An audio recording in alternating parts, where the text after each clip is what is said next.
ঈমান ভাঙার কারণ 10টা। কয়টা? আমি সংক্ষেপে আপনাকে লিখে নেওয়ার জন্য বলছি, কাজে লাগবে লিখেন। ঈমানও মানুষের ভেঙে যায়। 1 নম্বরে সূরা জুমারের 65 নম্বর আয়াতের দলিলটা আছে। আমি শুধু থিওরিগুলো বলছি, বাড়িতে মিলিয়ে নিন। 1 নম্বরে দুনিয়া কেউ যদি শিরিক করে তার ঈমান ভেঙে যায়, নষ্ট হয়ে যায়। ওই ঈমান নিয়ে জান্নাতে যাওয়া সম্ভব না। 2 নম্বরে কেউ যদি কুফরি করে, কুফরি মানে কি? ঢেকে ফেলা। কুফরি মানে অস্বীকার করা, ঢাকনা দেওয়া, চেপে রাখা, গোপন করা। আল্লাহর কোনো বিধান জানার পরে যদি কেউ চেপে রাখে, গোপন করে, সে উপকার আনতে কাফের, তারও ঈমান ভেঙে গেছে। আর এটা বাংলাদেশে এখন বেশি। 3 নম্বরে কেউ যদি নেফাকি করে, আমার ভাইরা, আমি মাওলানা আমিনুলের কথা এমনি বলি না, যেহেতু নবীজির ইন্তেকালের আগে যে কথা ছিল গুরুত্বপূর্ণ 5টা, তার ভেতরে এটা একটা। আল উলামা ওয়ারাসাতুল আম্বিয়া, আলেমরা আমি নবীর ওয়ারিস। আমি হয় মাওলানা আমিনুল, মাওলানা হোসাইন, মাওলানা হারুন, যাই হয়ে দেশে আলেম যারাই আছে, আপনি বিশ্বাস করতে পারেন এদের আমল আখলাক ত্রুটি বিচ্যুতি থাকতে পারে, কিন্তু এরা নবীর ওয়ারিস। কিয়ামতের ময়দানে আল্লাহ পাক যদি বিচারও করে, আলেমদের সবার সম্মুখে করবে না, কুদরতের পর্দা দিয়ে ঢেকে নিয়ে গোপনে বলবে, এগুলো করেছিলি। এই জন্য তো মনে সান্ত্বনা আছে, কিয়ামতে অন্তত আল্লাহ মানুষের সামনে অপমান করবে না। শাস্তি যদি দিতেও চায়, আল্লাহ গোপনে দেবে। আল্লাহর কাছে আমাদের জীবনের আলেমদের কাকুতি মিনতি, আল্লাহ তুমি গোপনে মাফ করে দিও। তোমার সাপ্তার নামের ওসিলায় যেভাবে গোপন করে দিয়েছ, দুনিয়ায় কেউ জানে না। আমির হামজা, মাওলানা হোসাইন, মাওলানা আমিনুল কি করেছে অনেকে জানি না, তোমার জানা আছে। কিয়ামতে যেদিন বিচার বসাবে, আল্লাহ কুদরতের ওই জায়গাতে যারা গোপনেই মাফ করে দাও। আমার ভাইরা, এই জন্য ওনার ওপরে যদি কেউ কণ্ঠস্বর নিয়ে কথাও বলেন, ওনার আমল আখলাক যাই থাকুক না কেন, আপনারটা কিন্তু আল্লাহ নষ্ট করে দেবে। আমি ঈমান ভাঙার যে 10টা কারণ বলেছি, লিখে নেওয়ার জন্য যাদেরকে লিখে নিয়েছেন, হয়তো 3 নম্বরে নেফাক, যাদের ভেতরে আছে মুনাফিকি, ওপরে ফিটফাট, ভেতরে সদরঘাট, আপনার ঈমান ভেঙে গেছে। আমি একটা উদাহরণ তাফসীর থেকে লিখেছি, যারা সব ধর্মকে সমান মনে করে, ওদের ঈমান নষ্ট হয়ে গেছে। আরে দেশে এরকম অনেক মানুষ এখন দিন দিন বাড়ছে। সব ধর্ম সমান আপনি বিশ্বাস করা তো দূরের কথা, আপনি বলেন কি করে? যে দলিলগুলো আপনি দেন যে লাকুম দীনুকুম ওয়ালিয়া দীন, লা ইকরাহা ফিদ্দীন, এই আয়াতের অর্থ আপনি নিজেই ভুল করছেন, নিজেই উল্টাপাল্টা করে ঈমান হারাচ্ছেন, মানুষকেও হারাতে বাধ্য করছেন। যারা বিভিন্ন পূজা মণ্ডপে গিয়ে কথা বলে যে আমরা সার্বজনীন সনাতন ধর্মে এ অনুষ্ঠানে হাজির হইলাম, এ কথা যদি কেউ বিশ্বাস নিয়ে বলে থাকে, ওর ঈমান নষ্ট হয়ে গেছে। কারণ সার্বজনীন ধর্ম একটাই দুনিয়ায়, তার নাম ইসলাম। আর সনাতন ধর্ম মনে করি অনেকেই বলি হিন্দু ধর্ম, না, সনাতন মানে পুরাতন। সনাতন মানে এ পৃথিবীতে সব চাইতে পুরাতন ইসলাম, এর আগে কিছু ছিল না। এক কথা বলে না কেন? পৃথিবীর প্রথম মানব যিনি হযরতে আদম, তার ধর্ম কি? আরো জোরে। সুতরাং এ কথা কারা প্রচার করেছে আমরা জানি না, যে সনাতন ধর্ম মানে হিন্দু ধর্ম, এটা মিথ্যা কথা। সনাতন ধর্মই পৃথিবীতে ইসলাম। ইন্নাদ-দীনা ইনদাল্লাহিল ইসলাম, আল্লাহর কাছে একমাত্র ধর্মের নাম ইসলাম। এজন্য ধর্মের আগে আলিফ লাম আছে। এখানে যারা গ্রামার বোঝে, আলিফ লাম 4 প্রকার। এখানে যে আলিফ লাম দেওয়া আছে নির্দিষ্ট করার জন্যে। আমি যদি মাওলানা হোসাইনকে বলি, ভাই আমি দিনাজপুরে যাব, উনি যদি বলি এই যে এই রাস্তাটা, এর আগে তাহলে তরিকের আগে আলিফ লাম দেওয়া লাগবে। তরিক এই একটাই রাস্তা, কিন্তু দিনাজপুরে যাওয়ার জন্য এখনো 4-5টা রাস্তা আছে। তখন আর তরিকের আগে আলিফ লাম দেওয়া যাবে না, কারণ এটা অনির্দিষ্ট। যে কোনো রাস্তা দিয়ে আমি যেতে পারি, দিনাজপুরে পৌঁছালেই হলো। কোনো রাস্তা দিয়ে, আশা করছি এটা যারা ভুল বুঝে হোক আর জেনে শুনে হোক ষড়যন্ত্র করে বলছেন, আপনার ঈমান ভেঙে গেছে। 4 নম্বরে নবী ছাড়া যারা অন্য কারো আদর্শ ভালো মনে করে। কয়েকদিন আগে একটা জরিপ পেয়েছিলাম, এদেশে বিশ্ব নবীকে একমাত্র আদর্শ মেনে চলে মাত্র 100 জনের 15 জন। তাহলে এই যে পয়েন্টগুলো আমি কোরআন থেকে হাদিস থেকে লিখেছি, প্রত্যেকটার পেছনে হায়াতের দলিল আছে। আমি দলিলগুলো লম্বা করে বলতে পারছি না, শুধু আমার সাবজেক্টে যাব। তাই যারা আজ বিশ্ব নবী বাদ দিয়ে অন্য কাউকে আদর্শ মানে, তাদের সংখ্যা এই দেশে 85 জন। কত? আর একমাত্র যারা বিশ্ব নবীকে উসওয়াতুন হাসানা মানে, ওদের সংখ্যা মাত্র 15 জন। আপনি হিসাব করে বলেন, আমরা খালি চিল্লাই যে দেশে 96% মুসলমান। হ্যাঁ, মুসলমান আছে, ওই আদমশুমারিতে আছে, আর ওই আগা কাটা আছে। অনেকেই ভাবে যে আগা কেটে দিলেই মুসলমান। ছাগল কি? ছাগলের তো ছাগলের দেয় না। না, এই ভুল যারা করছেন আপনাকে সংশোধনী দিলাম, আশা করছে আপনার বিবেক খুলবে। এরপরেও যদি আপনি একেবারে সে আবু জেহেলের মতো অনড় হয়ে থাকেন, আমার মনে হয় আপনার হেদায়েত কপালে আর নেই।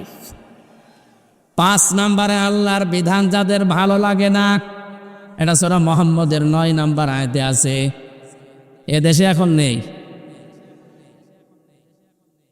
একই আল্লাহর বিধান কোরআনে কারিমে আকিমুস সালাত খুব আদায় করছে, আতুজ যাকাত খুব দিয়ে দিচ্ছে, কিন্তু একই আল্লাহর বিধান আকিমুদ্দিন, দিন কায়েম করো, ওয়ালা তাতাফাররাকু ফি, এই বিষয়ে কোনো ফতোয়াবাজি করো না।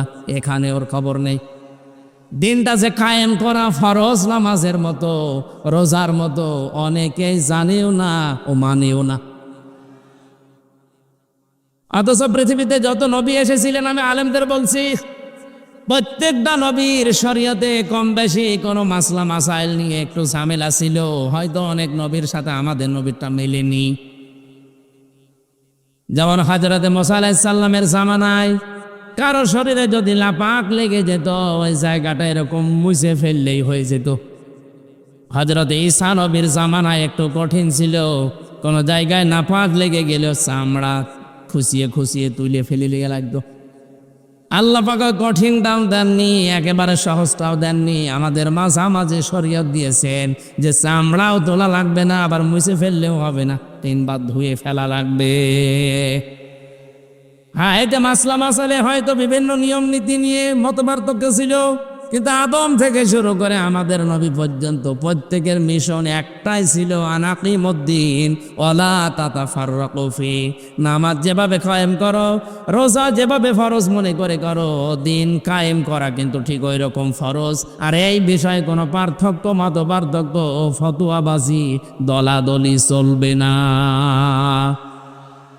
আর যত দলাদলি মত পার্থক্য সব এই জায়গায় এসে,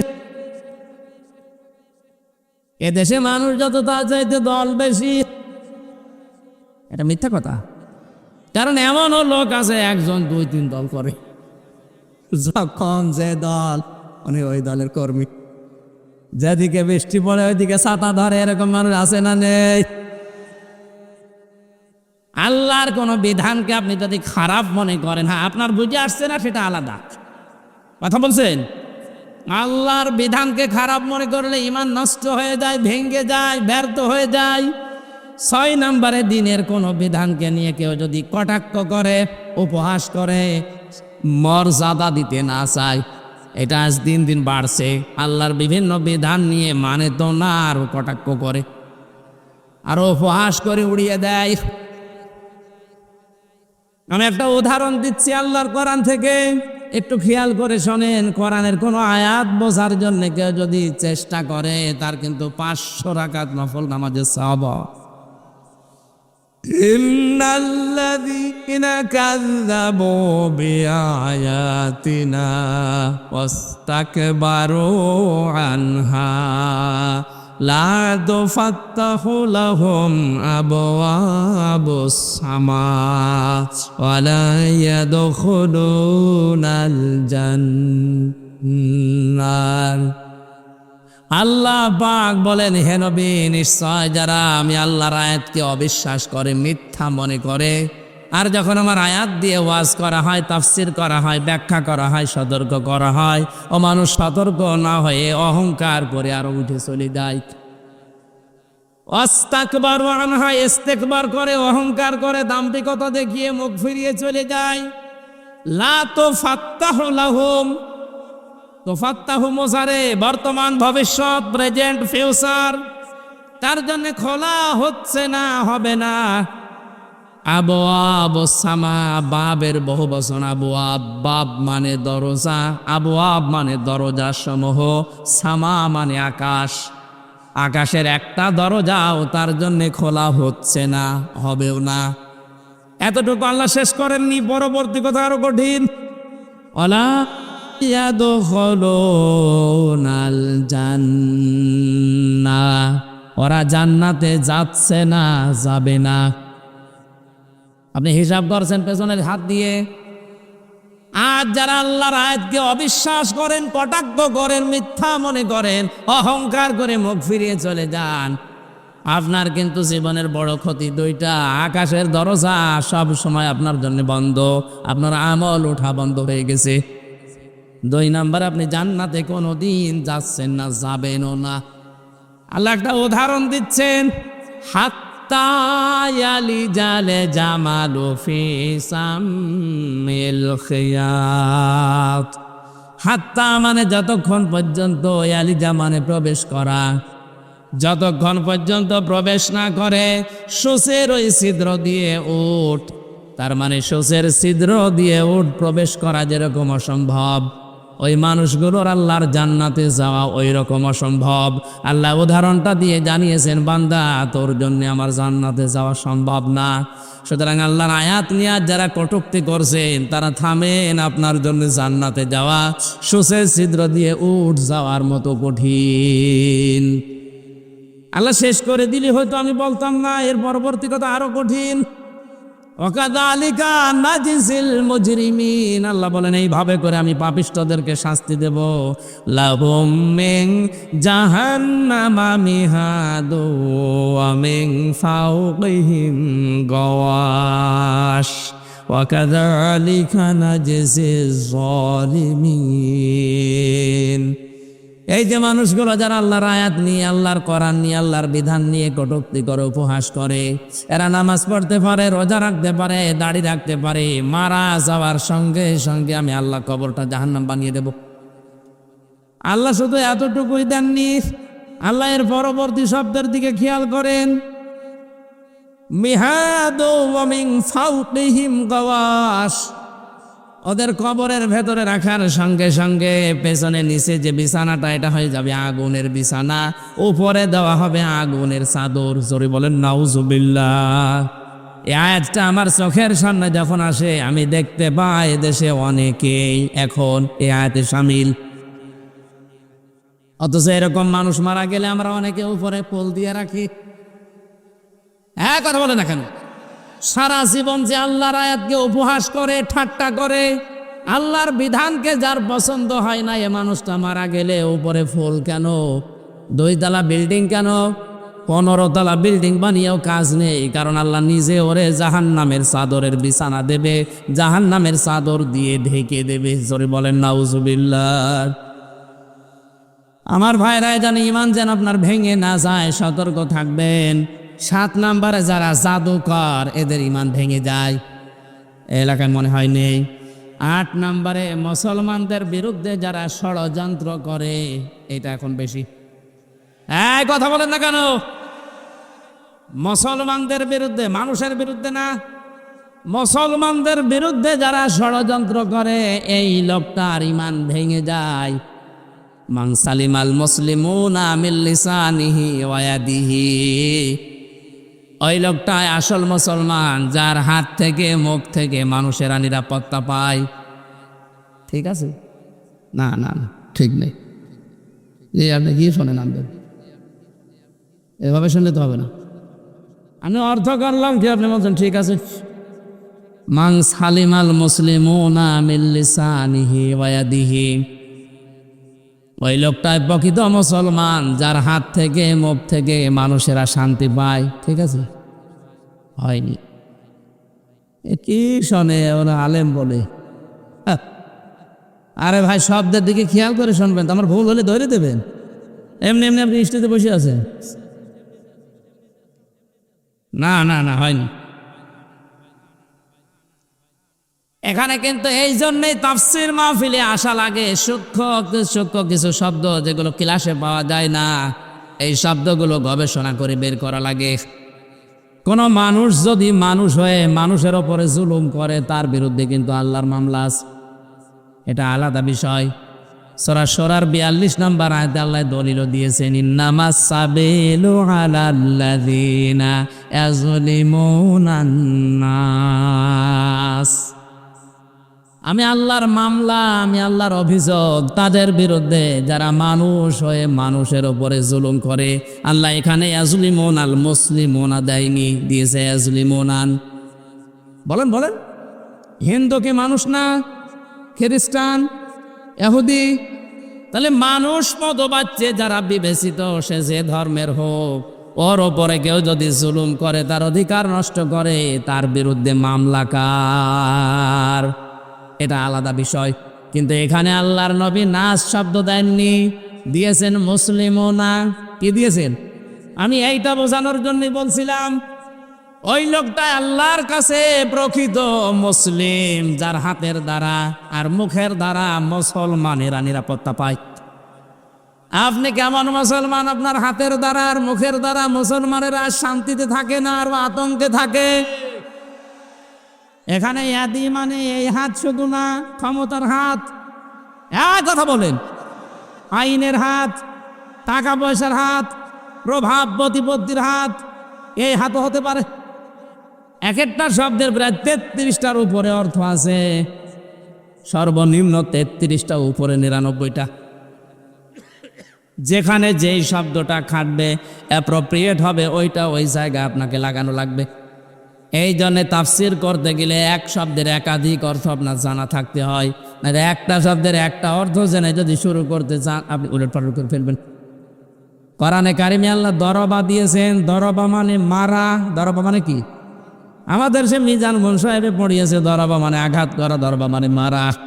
অথচ তাফসিরের ভাষায় 33টার উপরে শব্দ আছে। দরবা মানে দৃষ্টান্ত দেওয়া, দরবা মানে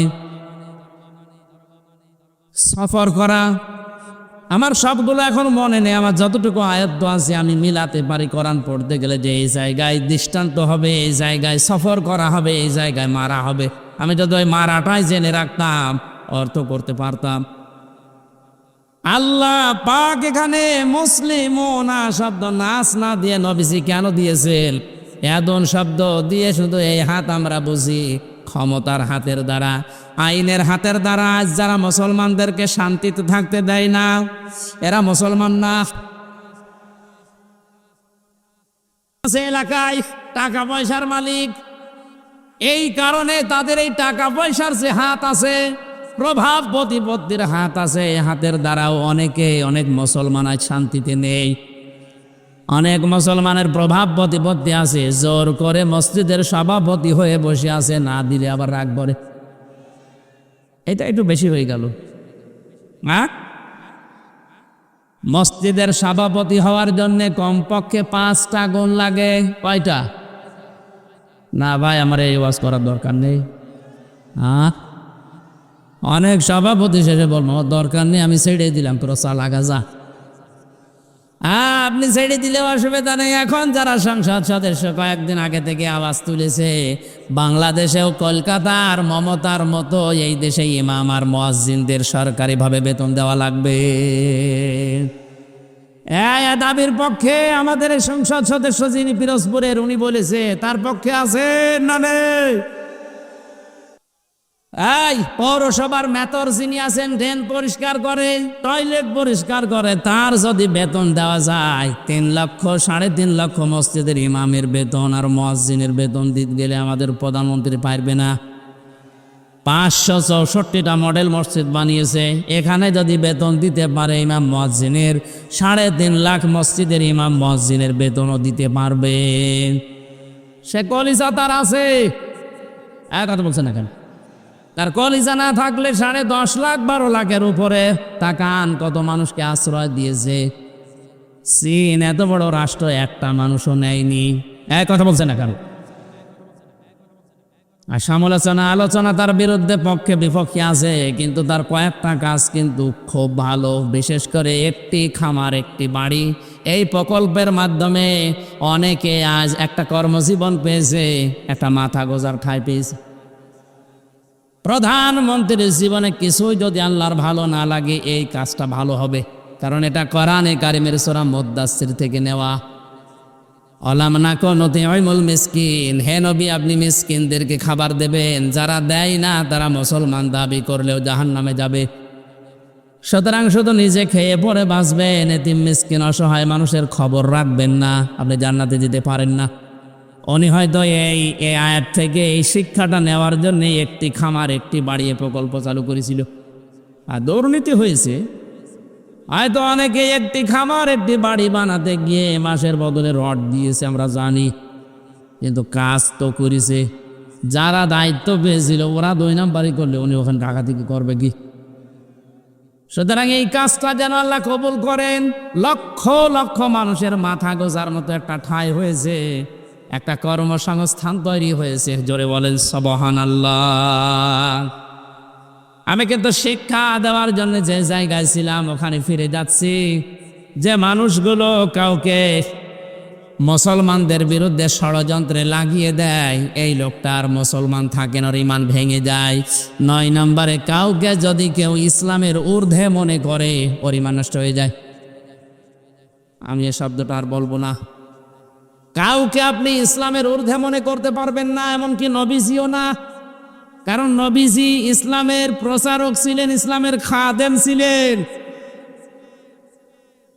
বিশ্ব নবীকে যখন পাথর দিয়ে দিয়ে মেরে মেরে রক্তাক্ত করে ফেলে রাখতো, জিবরাইল এসে পাথরগুলো সরিয়ে বড় একটা পাথরের ওকে বলতেন তুলা হয়ে যাও, তোলার মতো নরম করে ওখানে যখন শুয়ে দিতেন, জিবরাইলকে নবীজি বলে ভাই আমার কি কাজ? নবীজিকে আল্লাহ শুনিয়েছেন, ফেরেশতা বলে দাও যে দিনের জন্য নবীকে পাঠিয়েছি ওই দিনের জন্য মার খেয়েছে।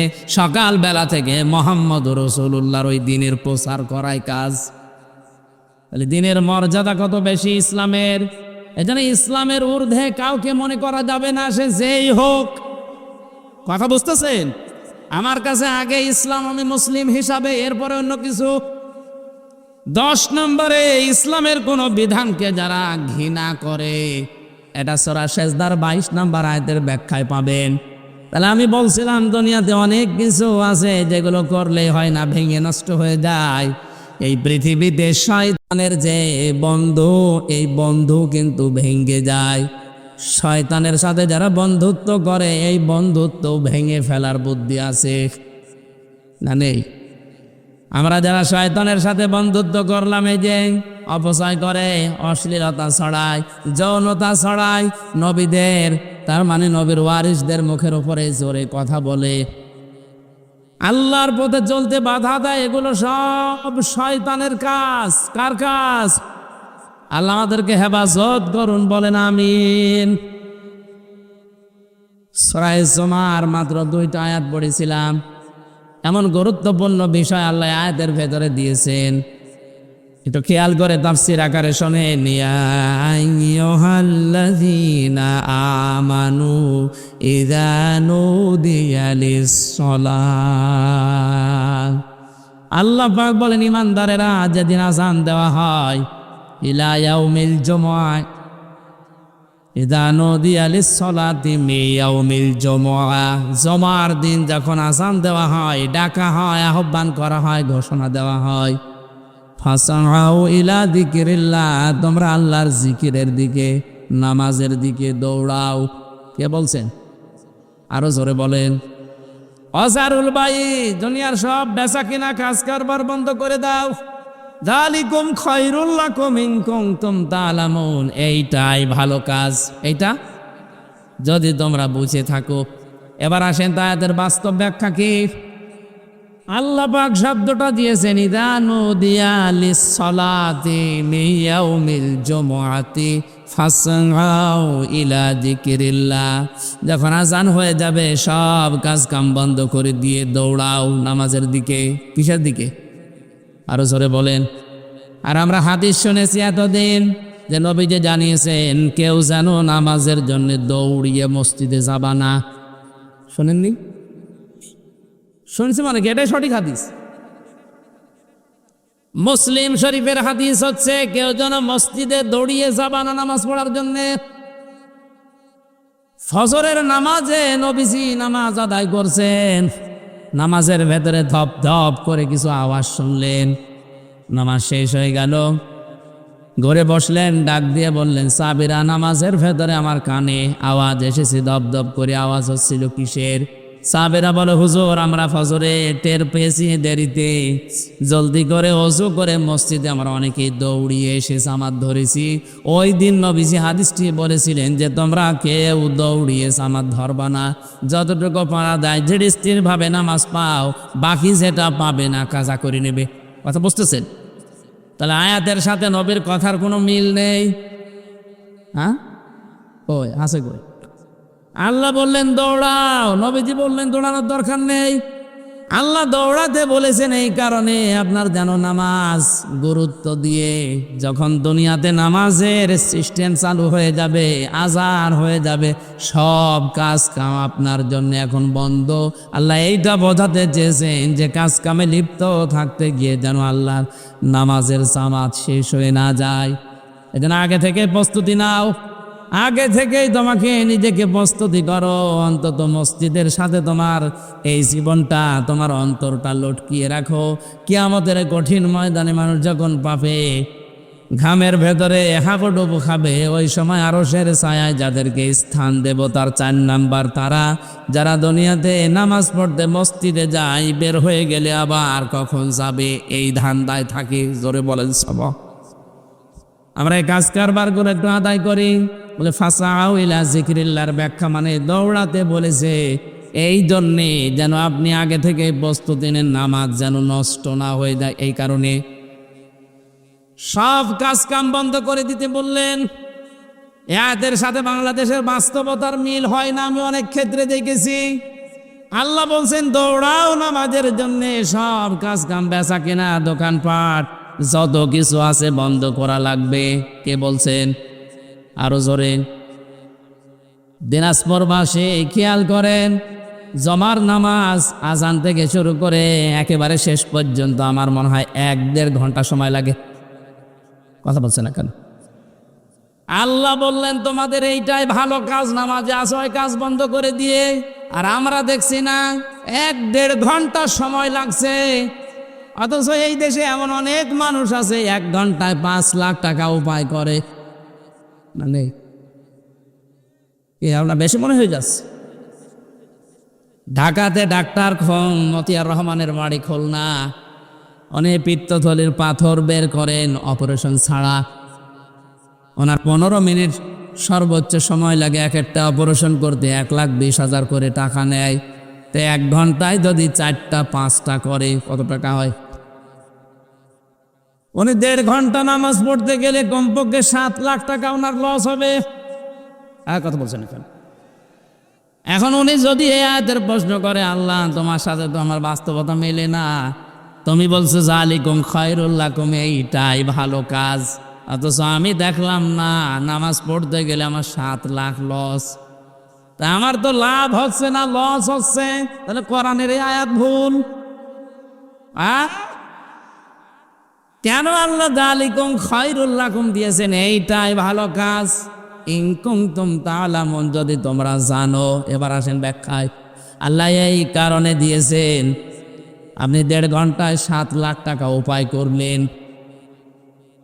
যে সমাজে নামাজ নেই, নামাজের শিক্ষা নেই, হাসপাতাল থেকে অপারেশন করে 7 লক্ষ টাকা ব্যাগে নিয়ে আপনি ব্রিফকেসে ভরে যাচ্ছেন বাড়িতে, 1-1.5 কিলোমিটার দূরে মনে করেন বাড়ি। রাস্তায় যাবার সময় যে সমাজে নামাজ নেই, সমাজে চুরিদারি, ছিনতাই, হাইজাকার, ডাকাতি নেই। আসতে বলেন। এখন আপনি 7 লাখ উপায় করে যাচ্ছেন, ও সমাজে তো নামাজ নেই। আপনার টাকা নেওয়ার সঙ্গে সঙ্গে বাড়িতে যাওয়ার রাস্তায় যদি ছিনতাইকারী ধরে, যদি চাই, আপনি জিততে না চাইলে আপনাকে মেরেও ফেলতে পারে। আল্লাহ এই কারণে নামাজের গুরুত্ব দিলেন, কারণ নামাজ যদি কায়েম হয়ে যায়, নামাজের শিক্ষাগুলো যদি ব্যক্তি, পরিবার, সমাজ, রাষ্ট্রে এসে যায়, 7 লাখ না 7 কোটি টাকা সঙ্গে নিয়ে গেলেও তোমার মনে আল্লাহ ছাড়া আর কোনো চোর, ডাকাত, হাইজাকার, ছিনতাইকারীর ভয় থাকবে না। এরকম একটা পরিবেশ আল্লাহর নবী মদিনায় গঠন করেছেন না করেন নাই? আরো জোরে, একবারও কি দেখতে মনে চায় না যে নামাজের সমাজটা বাংলাদেশে কায়েম হলে কি করে হাইজাকার মুক্ত, সন্ত্রাস মুক্ত, দুর্নীতিবাজ মুক্ত, সাদাবাজ মুক্ত, চোর ডাকাত মুক্ত একটা জীবন কিভাবে চালানো যায় শান্তিতে, ওটা দেখতে মনে চায় না? আরো জোরে বলেন, চাই না। আল্লাহ এই জন্য এটা বলেছেন, জালিকুম খায়রুল লাকুম, এটা ভালো। এজন্য নামাজ কায়েম করো, নামাজকে দাঁড় করাও। হ্যাঁ, নামাজ যখন পরিবারে, সমাজে, রাষ্ট্রে কায়েম হয়ে যাবে নামাজের শিক্ষাগুলো, তখন আর মসজিদে বসে থাকার দরকার নেই। ফাইদা কুদিয়াতিস সালাতু ফান্তাশিরু ফিল আরদি ওয়াবতাগু মিন ফাদলিল্লাহ। নামাজ যখন শেষ হয়ে গেছে, এখন আর মসজিদে থাকা যাবে না, এখন ছড়িয়ে যাও, ছিটিয়ে পড়ো, অনুসন্ধান করো আল্লাহর রিজিক। আল্লাহর কি? আরো জোরে। ইয়াতে বিধান হচ্ছে 2টা, একটা নামাজ পড়ো আর একটা ছড়িয়ে পড়ো। খেয়াল করেন, তাহলে নামাজও ফরজ, জমিনে হালাল রুজির জন্য চেষ্টা করা, কষ্ট করা। আরো জোরে। আল্লাহ কিন্তু নামাজের আগে ওয়াজকুরুল্লাহ দেননি যে নামাজের আগে তোমরা আল্লাহর বেশি বেশি জিকির করো, বলেননি। কিন্তু ওয়াজকুরুল্লাহ কাসীরা দিয়েছেন ওয়াবতাগু মিন ফাদলিল্লাহর আগে। তোমরা যখন অনুসন্ধান করতে যাবে রিজিক জমিনে, তখন কিন্তু আল্লাহর জিকির, আল্লাহর স্মরণ ভুলে যেও না। কারণ আমি আল্লাহ জানি নামাজে দাঁড়িয়ে মানুষ এমনি আমাকে ডাকবে, কিন্তু বাস্তবতায় গিয়ে, কর্মজীবনে গিয়ে, প্র্যাকটিক্যাল লাইফে গিয়ে যদি আমি আল্লাহর কথা মনে না থাকে, ওখানে দুর্নীতি হওয়ার সম্ভাবনা আছে না নেই? এই জন্য নামাজের ভেতরে অনেককে দেখা যায় কাকু কাঁদতেছে, নামাজের গুরুত্বও দিয়েছে, কিন্তু কর্মজীবনে সে এই জিকিরটার স্মরণ করে না। এই জন্যই ঘুষ খায়, সুদ খায়। আরো জোরে বলেন। ভার্সিটিতে থাকাকালীন একবার মাস্টার্সের সার্টিফিকেট নিয়ে আসতে গেছে, যার কাছে গেলাম, বললাম স্যার সই করে দেন, একটা সিল মেরে। অনেক আমারে বলছে, হামজা তাড়াতাড়ি কর। বলছে স্যার আমি তো তাড়াতাড়ি করছি। কিছুক্ষণ পরে আমার বলছে তাড়াতাড়ি কর, আমি জোহরের নামাজে জামাত ধরবো। আমি বলছি আমি তো তাড়াতাড়ি করছি, আমি গাড়ি ধরবো। মাথা নিচু করে বলছে 1000 টাকা বের কর। তো আমি জামাত ধরবে? কিসের জামাত আপনার? এইটা আপনার আসল জামাত। সরকার আপনার কাছে 8টা ঘন্টা কিনে নিয়েছে, 45,000 টাকা বেতন আপনার। কথা বলে না কেন? আপনি মাত্র 10 মিনিট নামাজ পড়তে যাবেন শহরের, এই 10 মিনিটের জন্য এত তাড়াতাড়ি করছেন যে তাড়াতাড়ি কর, আমি জামাত ধরবো। তা আপনার যে 8 ঘন্টা জামাত এখানে চলছে, ছেলেমেয়েরা আর বেশই করে সেল মেরে দেবেন, এইটাই আপনার জামাত। কথা বলেন না কেন? আল্লাহ এই জন্য বলেছেন কর্মজীবনে সে যেন আমাকে ভুলেছেও না, আমার জিকিরটা ওই জায়গায় আরো বেশি করো, তাহলে এই দেশে দুর্নীতি হবে না। নাহমাদুহু ওয়া নাস্তাঈনুহু ওয়া নাস্তাগফিরুহু ওয়া নু'মিনু বিহি ওয়া নাতাওয়াক্কালু আলাইহি ওয়া নাউযু বিল্লাহি মিন শুরুরি আনফুসিনা ওয়া মিন সাইয়্যাতি আ'মালিনা। মা ইয়াহদিয়াল্লাহু ফালা মুদিল্লা লাহু ওয়া মা ইউদ্লিল ফালা হাদিয়া লাহু। ওয়া নাশহাদু আল্লা ইলাহা ইল্লাল্লাহু ওয়াহদাহু লা শারীকা লাহু ওয়া আশহাদু আন্না মুহাম্মাদান আবদুহু ওয়া রাসূলুহু আল্লাযী আরসালাহু বিল হাক্কি বাশীরাও ওয়া নাযীরাও ওয়া দাঈয়ান ইলাল্লাহি বিইذনিহি ওয়া সিরাজাম মুনীরা। فقد قال الله تعالى في كلامه المجيد وبرهانه التوحيد. أعوذ بالله من الشيطان الرجيم. بسم الله الرحمن الرحيم. بسم الله الرحمن الرحيم.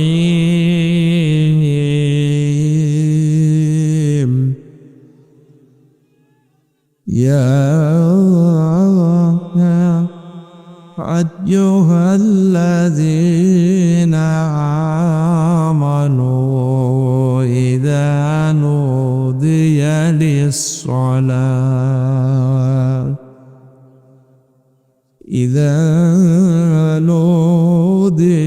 للصلاة من يوم الجمعة فاسعوا إلى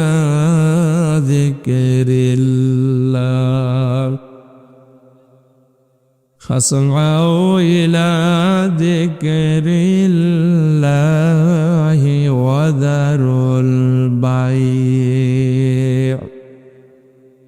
ذلكم خير لكم إن كنتم تعلمون.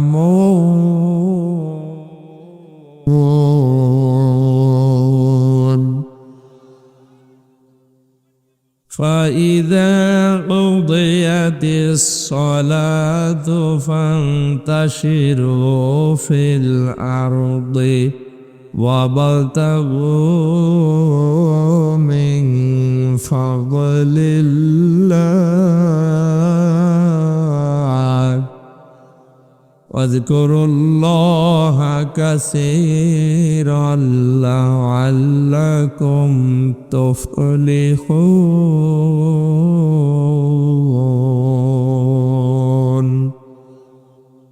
صدقت يا ربنا. عن أبي هريرة رضي الله تعالى عنه قال قال النبي صلى الله عليه وسلم الكاسب حبيب الله رواه ابن ماجه.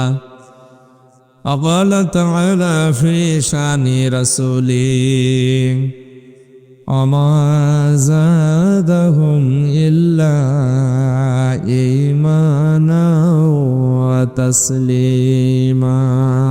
اللهم صل على محمد وعلى آل محمد كما صليت على إبراهيم وعلى آل إبراهيم إنك حميد مجيد. اللهم بارك على محمد وعلى آل محمد كما باركت على إبراهيم وعلى آل إبراهيم إنك حميد مجيد. আলহামদুলিল্লাহ। বাংলাদেশের ঐতিহ্যবাহী জেলা দিনাজপুর সিরির বন্দর থানার অন্তর্গত আয়েশা সিদ্দিকা মডেল মাদ্রাসার উদ্যোগে দ্বিতীয় বাৎসরিক তাফসীরুল কোরআন মাহফিলের সম্মানিত সভাপতি আলহাজ মাওলানা একরামুল হক শাহ,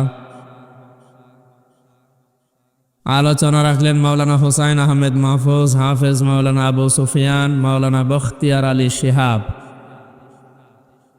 আতালাল্লাহু উমরাহু ওয়া বারাকাল্লাহু ফি হায়াতি, আমিন। প্রধান অতিথি জনাব আব্দুল আলিম সরকার, আলহাজ মঈনউদ্দিন শাহ, জনাব আবু হায়দার লিটো, জনাব আজিমউদ্দিন গোলাপ, প্রধান অধ্যাপক ডক্টর মোহাম্মদ ওয়াসিম উদ্দিন শাহ, জনাব আবুল কালাম আজাদ, পৃষ্ঠপোষকতায় যারা আছেন বিশেষ করে রেজাউল করিম মানিক, মোরশেদ আলম জুন, মোহাম্মদ লিটন সরকার, সার্বিক সহযোগিতায় যিনি আছেন জনাব ফয়সল ইসলাম টিটন, সম্মানিত মাহফিলের পরিচালক মাওলানা আমিনুল ইসলাম আমিন ভাই সহ আমন্ত্রিত অতিথিবৃন্দ, ওয়ারাফা'না লাকা যিকরাক, সামনে বসা মুসলমান ভাইরা, পর্দার সম্মানিতা মা এবং বোনেরা, প্রশাসনের ভাইরা, প্রাণপ্রিয় দিনাজপুরবাসী, দল মত নির্বিশেষে কোরআনের অনুষ্ঠানে আমরা এসেছি ইবাদত মনে করি। কি মনে করি? আমাদের বাস্তব অবস্থা হযরত ইউসুফ আলাইহিস সালামের মতো।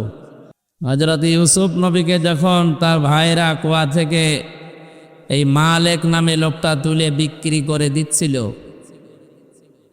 যেই দোষগুলো ইউসুফ নবীর প্রতি দিয়েছে তার ভাইরা, একটা দোষও সত্য নয়।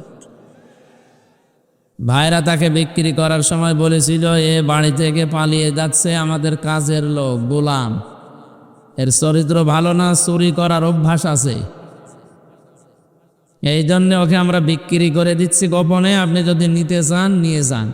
এখন বলেন তো, যেই দোষগুলো দিল, ও গোলাম ছিল, চোর ছিল, চরিত্র খারাপ ছিল, ইউসুফ নবী ওই সময় কোনো কথা বলেছিলেন?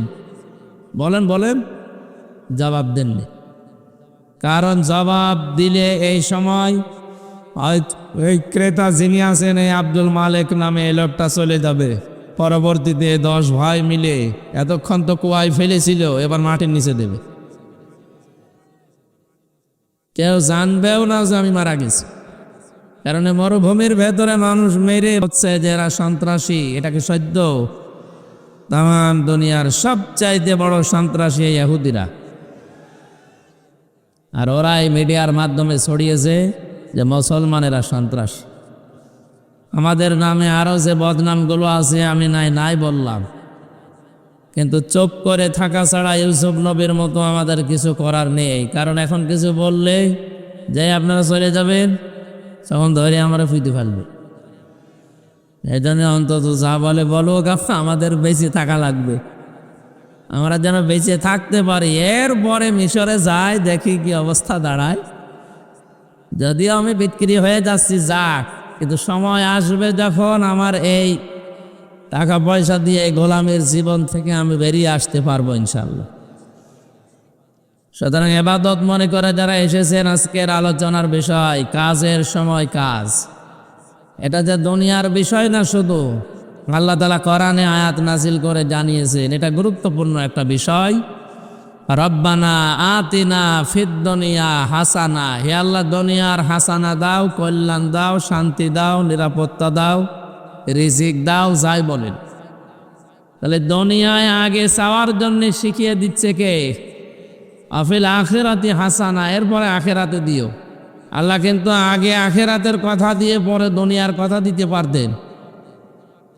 তার দুনিয়ায় যার ঠিক নেই, তাফসীর আছে আয়াতের, এই যার দুনিয়ায় ঠিক হবে না, ওর আখিরাতেও ঠিক হবে না। এই জন্য দুনিয়াকে আগে শান্তি করা দরকার। শান্তি মানে হাসানা দিয়ে ভরপুর করা দরকার। দুনিয়ার হাসানা আমরা পেয়েছি তাফসীরে প্রায় 10টা। এগুলো যদি কেউ পায় তাহলে সে দুনিয়ার হাসানা পেয়েছে। আফিল আখিরাতি হাসানা, আখিরাতের হাসানা 5টা। যদি কেউ ওই 5টা পরবর্তীতে পায়, সে আখিরাতের হাসানা পাবে। আপনি না যাবান নার, শেষে বলা হচ্ছে, আল্লাহ তুমি চাই করো জাহান্নামে আমাদের দিও না, এ আগুন থেকে আমাদের বাঁচাও। জাহান্নাম থেকে কেউ যদি বাঁচতে চায়, মাত্র একটা কাজ দুনিয়ায় করা লাগবে। কয়টা? তাহলে আয়াতের প্রথম কথা যে দুনিয়ায় শান্তি দাও, কোন জায়গায়? আরো জোরে বলেন। পৃথিবীতে শান্তি পেতে হলে কাজে থাকা লাগবে। কাজ এটা হওয়া লাগবে আমার আল্লাহর নির্দেশ মতো। সুদি কাজ কারবার যারা করে, কাজে কোনো কষ্ট নেই, আপনি কি এটা ভাবেন? কষ্ট আছে। জাকাত ভিত্তিক অর্থনীতির মাধ্যমে যে মানুষগুলো সম্পদ অর্জন করে, এ কাজেও কষ্ট নেই, আছে। 2টা কাজেই কষ্ট আছে। একটা দেখানো পথ হচ্ছে আল্লাহর, আর একটা দেখানো পথ হচ্ছে শয়তানের। আমরা যেহেতু মানুষ, আল্লাহর সৃষ্টির সেরা, আমরা গোলাম আল্লাহর, দাস আল্লাহর, বান্দা আল্লাহর, এই জন্য আমরা দেখানো পথে চলবো আল্লাহর। শয়তান আমাদের প্রকাশ্য দুশমন বা শত্রু। শত্রুর দুশমনের সাথে যে আচরণ করা লাগে, আমরা ইনশাল্লাহ এখন থেকে তাই করব। অনেকে মনে করে শয়তান মানে ও সে আজাজিল শয়তান। ওই পৃথিবীতে আর শয়তান নেই। ইন্নাল মুবাযযিরিনা কানু ইখওয়ানাশ শায়াতিন ওয়া কানা আশ-শাইতানু লিরাব্বিহি কাফুরা। এই পৃথিবীতে যারা অপচয় করে তারা শয়তানের ভাই। কোরআন পড়ে আপনি এমন একটা আয়াত দেখাতে পারবেন না যে বড় বড় গুনাহ করেছে কিন্তু শয়তানের ভাই বলে আল্লাহ আখ্যা দিয়েছে আমি পাইনি। এই শুধু একটা গুনার কারণে যারা অপচয় করে এরা কি বলেন বলেন, কত বড় কঠিন বিষয় এটা, অথচ এই অপচয় আজ দেদারসে চলছে। আল্লাহ এ কথা বলেই শেষ করে দেননি, আল্লাহ নিজে প্র্যাকটিক্যাল মানুষকে অপচয় করেন না সেটা দেখিয়েছে। বিজ্ঞান আজ প্রমাণ করছে মানুষের এই খাবার পর পাকস্থলীতে যেটা হজম হয় এটা পিত্ত রস ওখান থেকে তৈরি হয়ে ওই খাবারের উপরে যখন পড়ে ফোঁটা ফোঁটা হয়ে তখন খাবারগুলো হজম হতে সাহায্য করে। এত দামি জিনিস এটা যদি না পড়ে আপনার খাবার হজম হবে না। বিজ্ঞান প্রমাণ করছে এই রসটা তৈরি হতে শরীরের বিভিন্ন নির্যাস দিয়ে আল্লাহ এই রসটা বানায়, অনেক দামি জিনিস এটা। এজন্য যতক্ষণ আপনার পেটে খাবার থাকে ফোঁটা ফোঁটা করে ওইটা পড়ে, খাবার বন্ধ হয়ে গেলে অটোমেটিক মেশিনের মতো ওটা বন্ধ হয়ে যায়। যেহেতু ওটা খাবার হজম করার জন্য লাগে, খাবার না থাকলে ওইটার দরকার নেই। এত দামি জিনিস খাবারের নির্যাস দিয়ে ওটা বানানো হয়। আমার আল্লাহ এটা অপচয় করবেন, নষ্ট করবেন, এই জন্যে আল্লাহ এটা অটোমেটিক বন্ধ করে দিয়েছেন। দুনিয়ার মানুষকে জানিয়েছে তোমরা আর যাই করো অপচয় করবা না, আমি নিচে অপচয় করি না। আমরা বুঝলাম শয়তানের ভাই যারা অপচয় করে, যারা আরো জোরে বলেন, শয়তানি আমরা দেখতে পাই না। যারা বাংলাদেশে আজ অপচয় করবে এরা আমাদের দুশমন, শত্রু। দ্বিতীয় নম্বরে শয়তান বলা হয় তাদেরকে যারা অশ্লীলতা ছড়ায়। আসতে বলে শয়তান জান্নাতের ভেতরে হযরতে আদম এবং হাওয়াকে উলঙ্গ অবস্থায় দেখে খিলখিল করে হেসেছিল। এটা তো আমি বানালাম। সূরা আরাফের ভেতরে আমার আল্লাহ জানিয়েছেন হযরত আদম হাওয়া তাদের দুইজনের পোশাক যখন খুলে পড়ে গেছে, শয়তানের ইচ্ছা ছিল না যে তাদেরকে জান্নাত থেকে বের করে দেবে। না, জান্নাতে আছেন থাকেন, অসুবিধা নেই, কিন্তু আপনার লজ্জা স্থান আমি দেখব। এই জন্য শয়তান যৌনতা ছড়াতে ভালোবাসে। আজও যারা বিভিন্ন জায়গায় যৌনতা ছড়ায় বুঝবেন এটা আসল টাটকা নির্ভেজাল শয়তান। বলে এদের সাথে সম্পর্ক হবে শত্রু এবং দুশমনের মতো। কথা বলেন না কেন? মানুষ আজ অনেকেই নিজে অন্যায় করে আর দোষ দেয় শয়তানের। কাজ করছে নিজে আর গালি দেয় শয়তানকে। আপনি ওইটা বুঝে যদি গালি দিতে পারেন, যারা অশ্লীলতা ছড়ায় নিজেদেরকে প্রদর্শন করে, চামড়ার ব্যবসা করে, এই মানুষগুলো শয়তান। আপনাকে মানা লাগবে এবং শয়তানকে যেভাবে মনে করেন দুশমন, শত্রু, এদেরকেও ঠিক ওই আচরণ আপনার করা লাগবে। নয়তো আপনি কখন নিজেই শয়তান হয়ে যাবেন টের পাবেন না। শয়তানের আর একটা কাজ আছে, ও নারীকে পুরুষ বানাতে চায়, পুরুষকে নারী বানাতে চায়। নবীজি এজন্য হাদিস দিয়েছেন কোন পুরুষ যদি নারীর বেশ ধরে, নারী যদি পুরুষের বেশ ধরে, সঙ্গে সঙ্গে আল্লাহ নিজে তাদের উপরে লানত করে। মুহাদ্দিস মাহমুদুল হাসান দেওবন্দি, ওনার নামটা মুহাদ্দিসে দেহলভী রহমতুল্লাহ আলাইহি, গভীর রজনীতে তিনি কোরআনে কারীম পড়ছিলেন, সূরা ইয়াসিন তেলাওয়াত করছেন। তার বাড়ির উপর দিয়ে দুইটা জিন যাচ্ছিল। কোরআনে কারীমের মধুর আওয়াজ শোনার পরে তাদের চলার গতি তারা থামিয়ে দিয়েছে। মুহাদ্দিস সাহেবের তেলাওয়াত শুনছে, শুনতে শুনতে নিজেরা হারিয়ে গেছে। নিজেদের আকৃতি পর্যন্ত তারা পাল্টিয়ে সর্পের রূপ ধারণ করেছে। জিনদের অভ্যাস হচ্ছে ওরা 24 ঘন্টার ভেতরে যে কোনো এক সময় হয় সাপ নাই বিড়াল, এগুলো হওয়াই লাগবে ওদের। এই জন্য রাতের বেলা অনেকে বের হওয়ার পরে কালো বিড়াল যারা দেখেন, সবগুলো কালো বিড়াল না, ওগুলো দুই একটা জিনও আছে। ওগুলো দেখলে আপনি একেবারে সরাসরি যদি দেখেন বলবেন আস্তাগফিরুল্লাহ অথবা লা হাওলা ওয়ালা কুওয়াতা ইল্লা বিল্লাহ। আর একটু বেশি পারলে আয়াতুল কুরসি পড়ে বুকে ফু দিয়ে নেবেন, নয়তো যদি দুষ্ট হয় আপনার একটা ক্ষতি করে দেবে।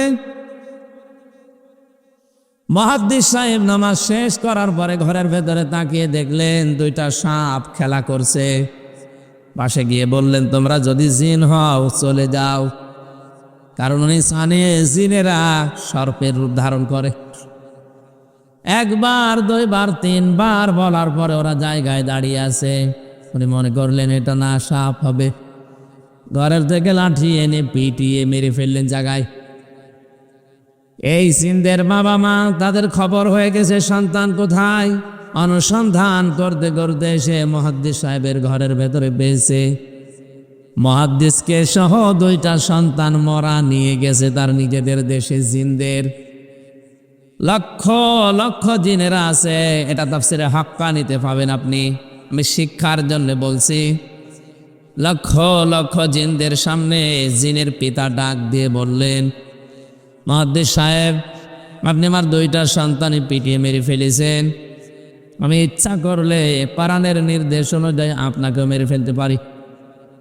কারণ কেউ যদি কাউকে হত্যা করে তার তিনটা শরত আছে। 1 নম্বরে তাকে মেরে ফেলা লাগবে, 2 নম্বরে ওই লোকটা যদি জরিমানা দিয়ে দিয়ত দিয়ে তার পরিবারস্থ লোকদের কাছে ক্ষমা নিয়ে নেয়, এটার দ্বারাও তার মাফ হবে। আমাদের দেশে মানুষ হত্যা করার জন্য যে ফাঁসির অর্ডার দেওয়া হয়, 30 বছর জেল দেওয়া হয়, এটা কিন্তু কোরআনের নিয়ম না। আমি বহু মানুষকে এই 3টা বছর জেলে থাকা অবস্থায় মার্ডার মামলার আসামি দেখেছি। জিজ্ঞাসা করে, হুজুর আমি অন্যায়ভাবে হোক আর ন্যায়ভাবে যেভাবে হোক একটা মানুষ মেরে ফেলেছি, আমার যে সরকার 30 বছর জেল দিলে এই দেশের আইনে আমার কি মাফ হয়ে যাবে? না। আপনি যাকে মারলেন এর বিনিময়ে এক কথা হচ্ছে আপনাকে মেরে ফেলা লাগবে, দ্বিতীয় কথা হচ্ছে যদি মেরে ফেলা না হয় ওই লোকটার আত্মীয় স্বজন যারা আছে, ছেলে মেয়ে বাবা মা স্ত্রী, তাদেরকে আপনার, ওরা যদি বলে 20 লাখ টাকা দেন আপনাকে মাফ করে দেব, আপনি যে ক্ষতি করলেন ওই টাকা দিলে আপনি মাফ পেয়ে যাবেন। 20 বছর 30 বছর আপনারা জেল খাটা লাগবে না। এটা ইসলামের নিয়ম ছিল। এটা কি ছিল? কোরআনে কারীম আয়াত শোনালেন জিনেরা, ইয়া আইয়ুহাল্লাযীনা আমানু কুতিবা আলাইকুমুল কিসাসু ফিল কতলা। ওহে যারা ইমানের দাবি করো তাদেরকে বলছি, হত্যার বদলে হত্যা এটা আমি আল্লাহ লিখে দিলাম। কি করলাম? আরো জোরে বলেন। আল্লাহ কিন্তু ফারাজা শব্দটা দেননি। আলেম যারা আছেন তাদেরকে বলছে আল্লাহ কতিবা দিয়েছেন। ফরজ শব্দ দিলেও তো অর্থ হয়ে যেত, কাতাবা দিলেন কেন? আমি যদি এখন এখানে সভাপতি যিনি আছেন বলি যে এই জমিটা আপনাকে আমি দিয়ে দিলাম মৌখিক, এর কোনো দাম আছে? কারণ জমিও আমার না, এ দেওয়ার ক্ষমতাও আমার নেই। আর আমি যদি এই জমির মালিক যিনি তাকে দিয়ে দলিলের সই স্বাক্ষর করে লিখে ওনার হাতে বলে এই যে লিখিত, ওই জিনিসের দাম নেই।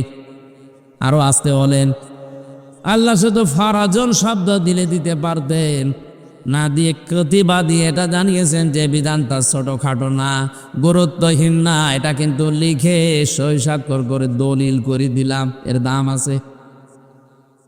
এদেশে যারা দায়িত্বে আছে আজ 53 বছর, এই আয়াতটা যদি ঠিক এইভাবে বুঝে স্বাধীনতার পরে এদেশের সংসদে আয়াতটা কায়েম করে দিতে পারত, বঙ্গবন্ধু হত্যার বিচার আমরা অনেক আগে পেয়ে যেতাম।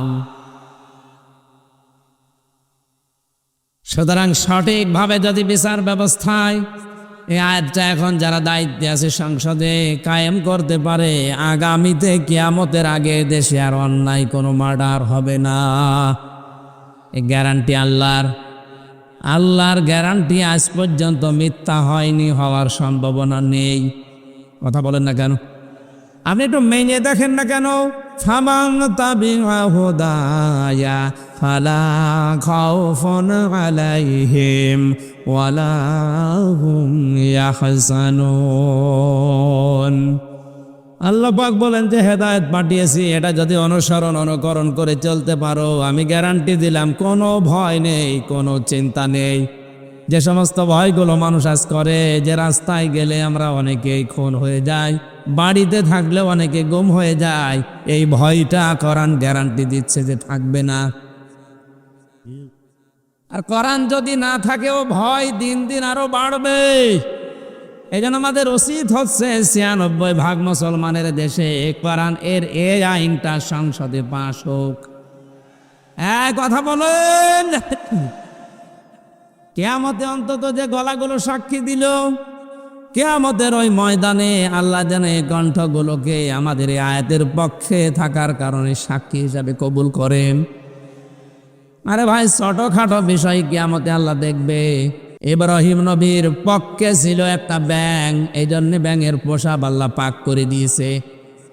ইব্রাহিম নবীর বিপক্ষে ছিল একটা কাংলাস, এই জন্য কাংলাস দেখলেই মেরে ফেললে 10টা নেকি হয়। ওনাদের দ্বারা কোনো কাজ কিন্তু হয়নি, কাংলাসের দ্বারাও কোনো কাজ হয়নি, ব্যাঙের দ্বারাও কাজ হয়নি। কারণ এমন আগুন জ্বলছিল, 1 কিলোমিটার উপর দিয়েও যদি পাখি উড়ে যায় ঝলসে পড়ে যেত। এত বড় বিশাল অগ্নিকুণ্ড, এখানে ব্যাঙের পোশাকের কাজ হবে? বলেন না কেন? কিন্তু ব্যাঙের এই পোশাককে হযরতে জিবরাইল দেখার পরে জিজ্ঞাসা করলেন, তুমি যে পোশাক করো কোনো কিছু করতে পারবা? ব্যাঙ তার বলেছিল, ফেরেশতা আমি জানি আমার পোশাকে কাজ হবে না, কিন্তু আমার মালিককে আমি দেখাতে চাই যে আমি তোমার খলিলের পক্ষে আছি, ওই বেটা নমরুদের বিপক্ষে আছি। আল্লাহ এত বেশি পছন্দ করলেন কথাটা, ওই দিন থেকে কিয়ামত পর্যন্ত যত ব্যাঙ আসবে সব ব্যাঙের পোশাককে আল্লাহ পাক বলেই ঘোষণা করে। এই এদিকে তাকান, একটা ব্যাঙ ইব্রাহিম নবীর পক্ষে থাকার কারণে যদি তার পোশাক পর্যন্ত পাক হয়ে যায়, আমরা যে নবীর পক্ষে আছি তিনি কিন্তু খলিলুল্লাহ না, তিনি হাবিবুল্লাহ।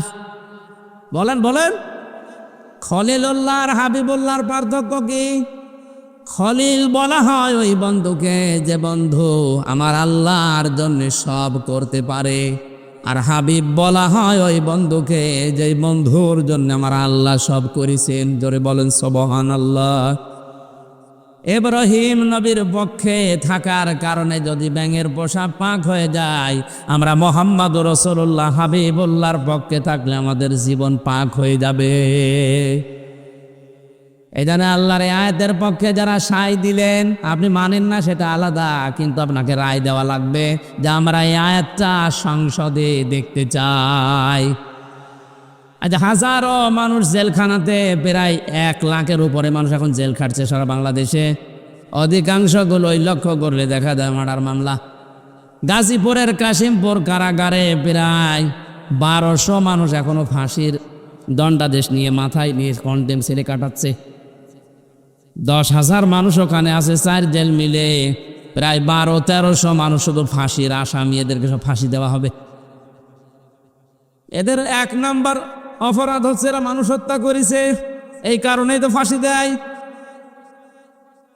জিনদের পিতা ডাক দিয়েছে, মুহাদ্দিস সাহেব আমি কিন্তু আয়াত অনুযায়ী আপনাকে মেরে ফেলতে পারি, কিন্তু আমার একটা হাদিস জানা আছে, কোনো সৃষ্টি যদি তার আকৃতি পাল্টিয়ে ফেলে তাকে মেরে ফেললেও কোনো গুনাহ নেই। আমার এই সন্তান 2টা তাদের নিজেদের আসল আকৃতি পাল্টিয়ে সর্পের আকার ধারণ করেছে। আপনি যেটা বললেন যে 3বার তাদের বলার পরেও তারা শোনে নাই, এই জন্য আপনি না বুঝতে পেরে মেরে ফেলেছেন। আমি আপনার কোনো দোষ দিতে চাই না, তবে একটা কথা, যে কোরআন শুনতে গিয়ে জীবন গেছে, স্থান ত্যাগ করে নাই। আপনার এই মধুর কণ্ঠ দিয়ে আমাদেরকে ওই কোরআন থেকে একটা কিছু শুনিয়ে বিদায় করেন। মুহাদ্দিস শাহ ওয়ালিউল্লাহ দেহলভী রহমতুল্লাহ আলাইহি তার মধুর কণ্ঠ দিয়ে কোরআনের সবচাইতে সুন্দর সূরা যেটা সূরা রহমান তেলাওয়াত করে শোনালেন, আর রহমানু আল্লামাল কোরআন খলাকাল ইনসানা আল্লামাহুল বায়ান।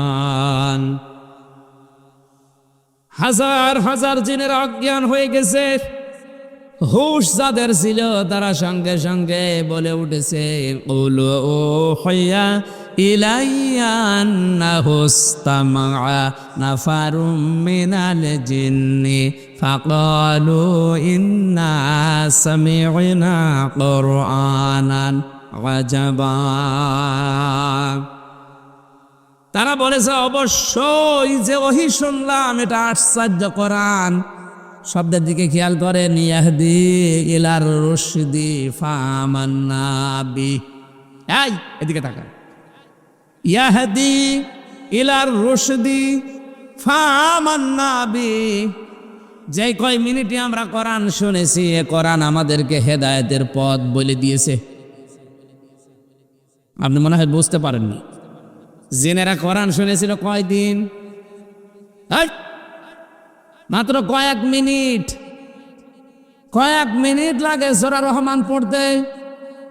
এই কয়েক মিনিট শোনার পরে তাদের সিদ্ধান্তের দিকে তাকান, ইয়াহদি ইলার রুশদি ফামান্না বি। এ কোরআন আমাদেরকে হেদায়েতের পথ বলে দিয়েছে, আমরা ঈমান আনলাম। ওয়ালান নুশরিকা বিরাব্বিনা আহাদা। জীবন চলে গেলেও কোনোদিন আল্লাহর সাথে আমরা শরীক করব না।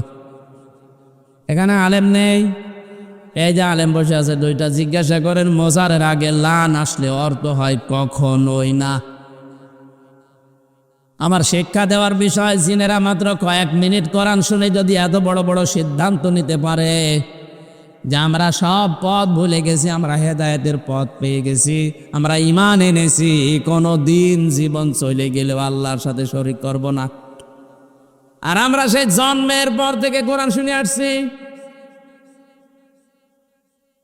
আমাদের কি এখনো শিরিক বন্ধ হয়েছে? আসতে বলেন, আমরা ঈমান আনতে পেরেছি না। অনেকে আমরা জানি যে অজু করলে অজু ভেঙে যায় 7টা কারণে, নামাজ পড়লে নামাজ ভেঙে যায় 19টা কারণে। কথা বলেন না কেন? ঈমান আনলে ঈমান ভেঙে যায় 10টা কারণে। এখানে যত মানুষ বসে আছে, শুধু বিজ্ঞ আলেমগুলো বাদ দিয়ে যদি জিজ্ঞাসা করা হয়, ভালো ভালো মুসল্লি পর্যন্ত বলতে পারবে না যে ঈমান ভাঙার যে 10টা কারণ। পারবে না? আপনার মনে নেই? ঈমানও ভেঙে যায়, মানুষের আমলও ভেঙে যায়। এখন যদি বলেন আমলের আবার হাত পা আছে নাকি ভেঙে যায়, হ্যাঁ আমল ভাঙে। আমল কিভাবে ভাঙে আমি বলবো। এই এলাকায় যদি কারো আমল এরকম থাকে, ভেঙে গেলে আমার কিছু করার নেই।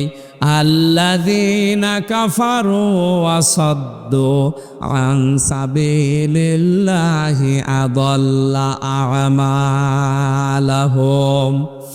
সূরা মুহাম্মাদের প্রথম আয়াতে আল্লাহ জানিয়েছেন, যারা কুফরি করে আর যারা আল্লাহর পথে বাধা সৃষ্টি করে, আদাল্লা ইউদিল্লু বাবে ফাআল, বাংলা অর্থ দাঁড়িয়েছে আমলের বহুবচন আমাল। কোনো মানুষ যদি কুফরি করে আর আল্লাহর পথে বাধা সৃষ্টি করে, সে যেভাবে হোক ওর জীবনের পেছনের আমল আল্লাহ সব নষ্ট করে দিয়েছে, ভেঙে ফেলেছে। এ কোরআন শুনতে আসবে মানুষ আল্লাহর পথে না শয়তানের পথে? আরো জোরে বলেন। মাওলানা আমিনুলকে সারাই বাধা দিয়েছে, আমি সজ্ঞানে স্বেচ্ছায় একেবারে বাস্তবতার সাথে মিলিয়ে কোরআন সামনে নিয়ে বলছি। আপনি নামাজ পড়তে পারেন, পাগড়ি মাথায় দিতে পারেন, হজ করতে পারেন, কোরআন অনুষ্ঠান চালু হবে বাধা দেওয়ার জন্য যারাই বিভিন্ন কায়দায় চেষ্টা করেছেন, আপনার আমল ভেঙে গেছে। কোন হুজুর নিয়ে আসবেন? এবার নিয়ে আসেন। যদি মনে করেন না বানিয়ে বলছি, সূরা হুজুরাতের 2 নম্বর আয়াতের ব্যাখ্যা আছে, বিশ্ব নবীর উপরে যদি কেউ কথা বলে তাহলে তার আমল আল্লাহ নষ্ট করে দেয়, অথচ লোকটা জানেও না যে আমার আমল নষ্ট হয়ে গেল কি করে। লা তারফাউ আসওয়াতাকুম ফাওকা সাওতিন নাবিয়্যি ওয়া লা তাজহারু লাহু বিল কওলি কাজহারি বা'দিকুম লিবা'দিন আন তাহবাতা আমালুকুম ওয়া আনতুম লা তাশউরুন। কোন ইমানদার যদি নবীর উপরে কণ্ঠ দিয়ে উচ্চ আওয়াজে কথা বলে, হে নবী আপনি জানিয়ে দেন তার আমল আর নেই, সব নষ্ট হয়ে গেছে। এই আয়াত আমি বানালাম। কাবা এখনো পর্যন্ত মসজিদে নববীতে নবীজির রওজার উপরে এটা স্বর্ণের অক্ষর দিয়ে লেখা আছে। আপনি বলেন তো এখানে নবী আসে কিয়ামত পর্যন্ত দুনিয়ায় আসবে? আরো জোরে বলেন বলেন। তো নবী তো আসবে না কিয়ামত পর্যন্ত, এই আয়াতটা আল্লাহ কোরআনে দিল কেন?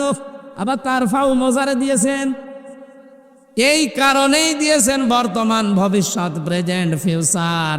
কারণ কিয়ামত পর্যন্ত নবী আসবে না, নবীর ওয়ারিস আলেমরা আসবে। মাওলানা আমিনুল যাই হোক, ওনারা নিয়ে অনেক সমালোচনা আমিও শুনেছি হোক, কিন্তু নামের আগে তো আলেম লেখা আছে। এক কথা বলেন না কেন? আপনি এটা অস্বীকার করতে পারবেন যে উনি কামেল পাস করেনি? অন্তত এই দেশের শিক্ষা ব্যবস্থা অনুযায়ী উনি তো আলেম, এ দেশে সবাই জানে মাওলানা আমিনুল সিরির বন্দরের আলেম। আপনি যাই করেন না কেন, উনি তো আর গানের অনুষ্ঠান দেয়নি যেটা আপনি বন্ধ করে দেবেন। কোরআন শোনার যে ব্যবস্থা করার জন্য চেষ্টা চালিয়েছিল, এমনি এমনি চোখ দিয়ে ওর পানি বের হয়নি। একটা মানুষ কতটা দুঃখ পেলে 15 দিন ঘুমাতে পারেনি, আপনাদেরকে কোরআনে কারিম শোনাবে এই জন্যে। সুতরাং কোরআন শুনতে যারা বাধা সৃষ্টি করেছেন, সে যেভাবেই হোক না কেন আপনার আমল কিন্তু ভেঙে গেছে। এই এদিকে তাকা। নামাজ ভেঙে যাওয়ার কারণ আমরা জানিসটা কয়টা? অজু ভেঙে যাওয়ার কারণ কয়টা? আমল ভেঙে যাওয়ার কারণ কয়টা? 2টা। আন্দাজে শুনছি। সূরা মুহাম্মদের প্রথম আয়াত দলিল দিলাম না যে 2টা? কথা বলেন না কেন? পৃথিবীর যে কোনো জিনিস আপনি দেখবেন সেটা নষ্ট হয়ে যাওয়া, ভেঙে যাওয়ার একটা পথ আছে। আমাদের যে আমল আছে, এই আমল ভেঙে যায় এই কারণে, নামাজ ভেঙে যায় এই কারণে, রোজা ভেঙে যায় এই কারণে, হজ ভেঙে যায় এই কারণে, যাকাত নষ্ট হয়ে যায় এই কারণে। যাকাতে আবার জায়গা আছে 8টা। কয়টা?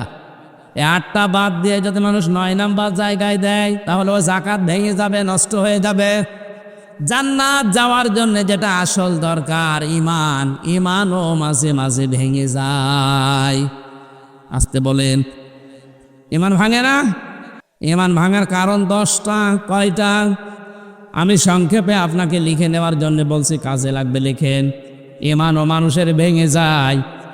1 নম্বরে সূরা জুমারের 65 নাম্বার আয়াতের দলিলটা আছে। আমি শুধু থিওরিগুলো বলছি, বাড়িতে মিলিয়ে নিন।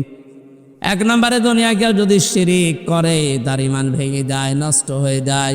ওই ঈমান নিয়ে জান্নাতে যাওয়া সম্ভব না। 2 নম্বরে কেউ যদি কুফরি করে, কুফরি মানে কি? ঢেকে ফেলা। কুফরি মানে অস্বীকার করা, ঢাকনা দেওয়া, চেপে রাখা, গোপন করা। আল্লাহর কোনো বিধান জানার পরে যদি কেউ চেপে রাখে, গোপন করে, সে উপকার আনতে কাফের, তারও ঈমান ভেঙে গেছে। আর এটা বাংলাদেশে এখন বেশি।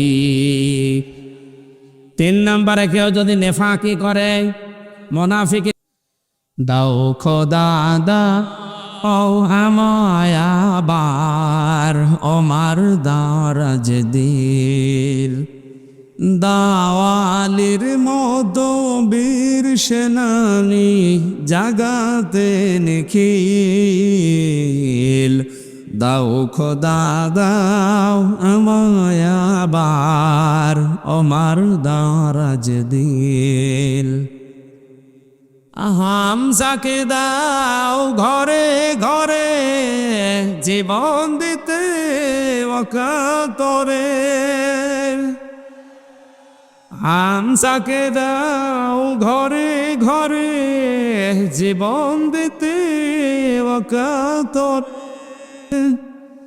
আবার কাবা ভাঙতে এলে পাঠাওয়া বাবিল, দাও খোদা দাও আমায় আবার ওমার দারাজ দিল। সচ্চা ঈমান দিয়ে পাঠাও শত সাহাবা, যাদের দেখে বিশ্ব আবার বলুক মারহাবা।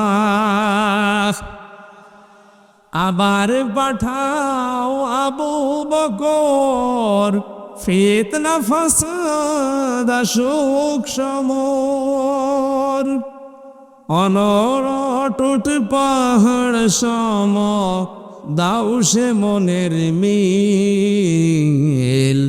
দাও খোদা দাও আমায় আবার ওমার দারাজ দিল। আমার ভাইরা, আমি মাওলানা আমিনুলের কথা এমনি বলি না, যে নবীজির ইন্তেকালের আগে যে কথা ছিল গুরুত্বপূর্ণ পয়টা, তার ভেতরে এটা একটা, আল উলামা ওয়ারাসাতুল আম্বিয়া, আলেমরা আমি নবীর ওয়ারিস। আমি হয় মাওলানা আমিনুল, মাওলানা হোসাইন, মাওলানা হারুন, যাই হয়ে দেশে আলেম যারাই আছে, আপনি বিশ্বাস করতে পারেন এদের আমল আখলাক ত্রুটি বিচ্যুতি থাকতে পারে, কিন্তু এরা নবীর ওয়ারিস। কিয়ামতের ময়দানে আল্লাহ পাক যদি বিচারও করে, আলেমদের সবার সম্মুখে করবে না, কুদরতের পর্দা দিয়ে ঢেকে নিয়ে গোপনে বলবে এগুলো করেছিলি। এই জন্য তো মনে সান্ত্বনা আছে, কিয়ামতে অন্তত আল্লাহ মানুষের সামনে অপমান করবে না। শাস্তি যদি দিতেও চায় আল্লাহ গোপনে দেবে। আল্লাহর কাছে আমাদের জীবনের আলেমদের কাকুতি মিনতি, আল্লাহ তুমি গোপনে মাফ করে দিও। তোমার সাপ্তার নামের ওসিলায় যেভাবে গোপন করে দিয়েছ, দুনিয়ায় কেউ জানে না। আমির হামজা, মাওলানা হোসাইন, মাওলানা আমিনুল কি করেছে অনেকে জানি না, তোমার জানা আছে। কি আমাদের যেদিন বিচার বসাবে, আল্লাহ কুদরতের ওই জায়গাতে যারা গোপনেই মাফ করে দাও। আমার ভাইরা, জানে ওনার ওপরে যদি কেউ কণ্ঠস্বর নিয়ে কথাও বলেন, ওনার আমল আখলাক যাই থাকুক না কেন, আপনারটা কিন্তু আল্লাহ নষ্ট করে দেবে। আমি ইমান ভাঙার যে 10টা কারণ বলেছি লিখে নেওয়ার জন্য, যাদেরকে লিখে নিয়েছেন হয়তো 3 নম্বরে নেফাক, যাদের ভেতরে আছে মোনাফিকি, ওপরে ফিটফাট, ভেতরে সদরঘাট, আপনার ইমান ভেঙে গেছে। আমি একটা উদাহরণ তাফসীর থেকে লিখেছি, যারা সব ধর্মকে সমান মনে করে ওদের ইমান নষ্ট হয়ে গেছে। আরে দেশে এরকম অনেক মানুষ এখন দিন দিন বাড়ছে। সব ধর্ম সমান আপনি বিশ্বাস করা তো দূরের কথা, আপনি বলেন কি করে? যে দলিলগুলো আপনি দেন যে লাকুম দীনুকুম ওয়ালিয়া দীন, লা ইকরাহা ফিদ্দীন, এই আয়াতের অর্থ আপনি নিজেই ভুল করছেন, নিজেই উল্টাপাল্টা করে ইমান হারাচ্ছেন, মানুষকেও হারাতে বাধ্য করছেন। যারা বিভিন্ন পূজা মণ্ডপে গিয়ে কথা বলে যে আমরা সার্বজনীন সনাতন ধর্মে এ অনুষ্ঠানে হাজির হইলাম, এ কথা যদি কেউ বিশ্বাস নিয়ে বলে থাকে, ওর ইমান নষ্ট হয়ে গেছে। কারণ সার্বজনীন ধর্ম একটাই দুনিয়ায়, তার নাম ইসলাম। আর সনাতন ধর্ম মনে করি অনেকেই বলি হিন্দু ধর্ম না, সনাতন মানে পুরাতন। সনাতন মানে এ পৃথিবীতে সব চাইতে পুরাতন ইসলাম, এর আগে কিছু ছিল না। এক কথা বলে না কেন? এতেবের প্রথম মানব যিনি হযরতে আদম, তার ধর্ম কি? আরো জোরে। সুতরাং এ কথা কারা প্রচার করেছে আমরা জানি না, যে সনাতন ধর্ম মানে হিন্দু ধর্ম, এটা মিথ্যা কথা। সনাতন ধর্মই পৃথিবীতে ইসলাম। ইন্নাদ-দীনা ইনদাল্লাহিল ইসলাম, আল্লাহর কাছে একমাত্র ধর্মের নাম ইসলাম। এজন্য ধর্মের আগে আলিফ লাম আছে। এখানে যারা গ্রামার বোঝে, আলিফ লাম 4 প্রকার। এখানে যে আলিফ লাম দেওয়া আছে নির্দিষ্ট করার জন্যে। আমি যদি মাওলানা হোসাইনকে বলি ভাই আমি দিনাজপুরে যাব, উনি যদি বলি এই যে এই রাস্তাটা, এর আগে তাহলে তরিকের আগে আলিফ লাম দেওয়া লাগবে। তরিক এই একটাই রাস্তা, কিন্তু দিনাজপুরে যাওয়ার জন্য এখনো 4-5টা রাস্তা আছে। তখন আর তরিকের আগে আলিফ লাম দেওয়া যাবে না, কারণ এটা অনির্দিষ্ট। যে কোনো রাস্তা দিয়ে আমি যেতে পারি, দিনাজপুরে পৌঁছালেই হলো। কিন্তু কোন রাস্তা দিয়ে, আশা করছি এটা যারা ভুল বুঝে হোক আর জেনে শুনে হোক ষড়যন্ত্র করে বলছেন, আপনার ইমান ভেঙে গেছে। 4 নম্বরে নবী ছাড়া যারা অন্য কারো আদর্শ ভালো মনে করে, কয়েকদিন আগে একটা জরিপ পেয়েছিলাম, এদেশে বিশ্ব নবীকে একমাত্র আদর্শ মেনে চলে মাত্র 100 জনের 15 জন। তাহলে এই যে পয়েন্টগুলো আমি কোরআন থেকে হাদিস থেকে লিখেছি, প্রত্যেকটার পেছনে হায়াতের দলিল আছে। আমি দলিলগুলো লম্বা করে বলতে পারছি না, শুধু আমার সাবজেক্টে যাব। তাই যারা আজ বিশ্ব নবী বাদ দিয়ে অন্য কাউকে আদর্শ মানে, তাদের সংখ্যা এই দেশে 85 জন। কত? আর একমাত্র যারা বিশ্ব নবীকে উসওয়াতুন হাসানা মানে, ওদের সংখ্যা মাত্র 15 জন। আপনি হিসাব করে বলেন, আমরা খালি চিল্লাই যে দেশে 96% মুসলমান। হ্যাঁ, মুসলমান আছে, ওই আদমশুমারিতে আছে, আর ওই আগা কাটা আছে। অনেকেই ভাবে যে আগা কেটে দিলেই মুসলমান। ছাগল কি? ছাগলের তো ছাগলের দেয় না। না, এই ভুল যারা করছেন আপনাকে সংশোধনী দিলাম, আশা করছে আপনার বিবেক খুলবে। এরপরেও যদি আপনি একেবারে সে আবু জেহেলের মতো অনড় হয়ে থাকেন, আমার মনে হয় আপনার হেদায়েত কপালে আর নেই। 5 নম্বরে আল্লাহর বিধান যাদের ভালো লাগে না, এটা সূরা মুহাম্মদের 9 নম্বর আয়াতে আছে। এদেশে এখন নেই। একই আল্লাহর বিধান কোরআনে কারিমে আকিমুস সালাত খুব আদায় করছে, আতুজ যাকাত খুব দিয়ে দিচ্ছে, কিন্তু একই আল্লাহর বিধান আকিমুদ্দিন, দিন কায়েম করো, ওয়ালা তাতাফাররাকু ফি, এই বিষয়ে কোনো ফতোয়াবাজি করো না, এখানে ওর খবর নেই। দিনটা যে কায়েম করা ফরজ নামাজের মতো, রোজার মতো, অনেকেই জানেও না ও মানেও না। অথচ পৃথিবীতে যত নবী এসেছিলেন, আমি আলেমদের বলছি, প্রত্যেকটা নবীর শরীয়তে কম বেশি কোনো মাসলা মাসাইল নিয়ে একটু ঝামেলা ছিল। হয়তো অনেক নবীর সাথে আমাদের নবীরটা মেলেনি।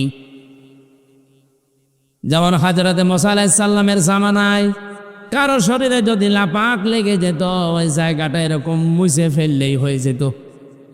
হযরতে ঈসা নবীর জামানায় একটু কঠিন ছিল, কোনো জায়গায় নাপাক লেগে গেল চামড়া খুশিয়ে খুশিয়ে তুলে ফেলে লেগে লাগতো।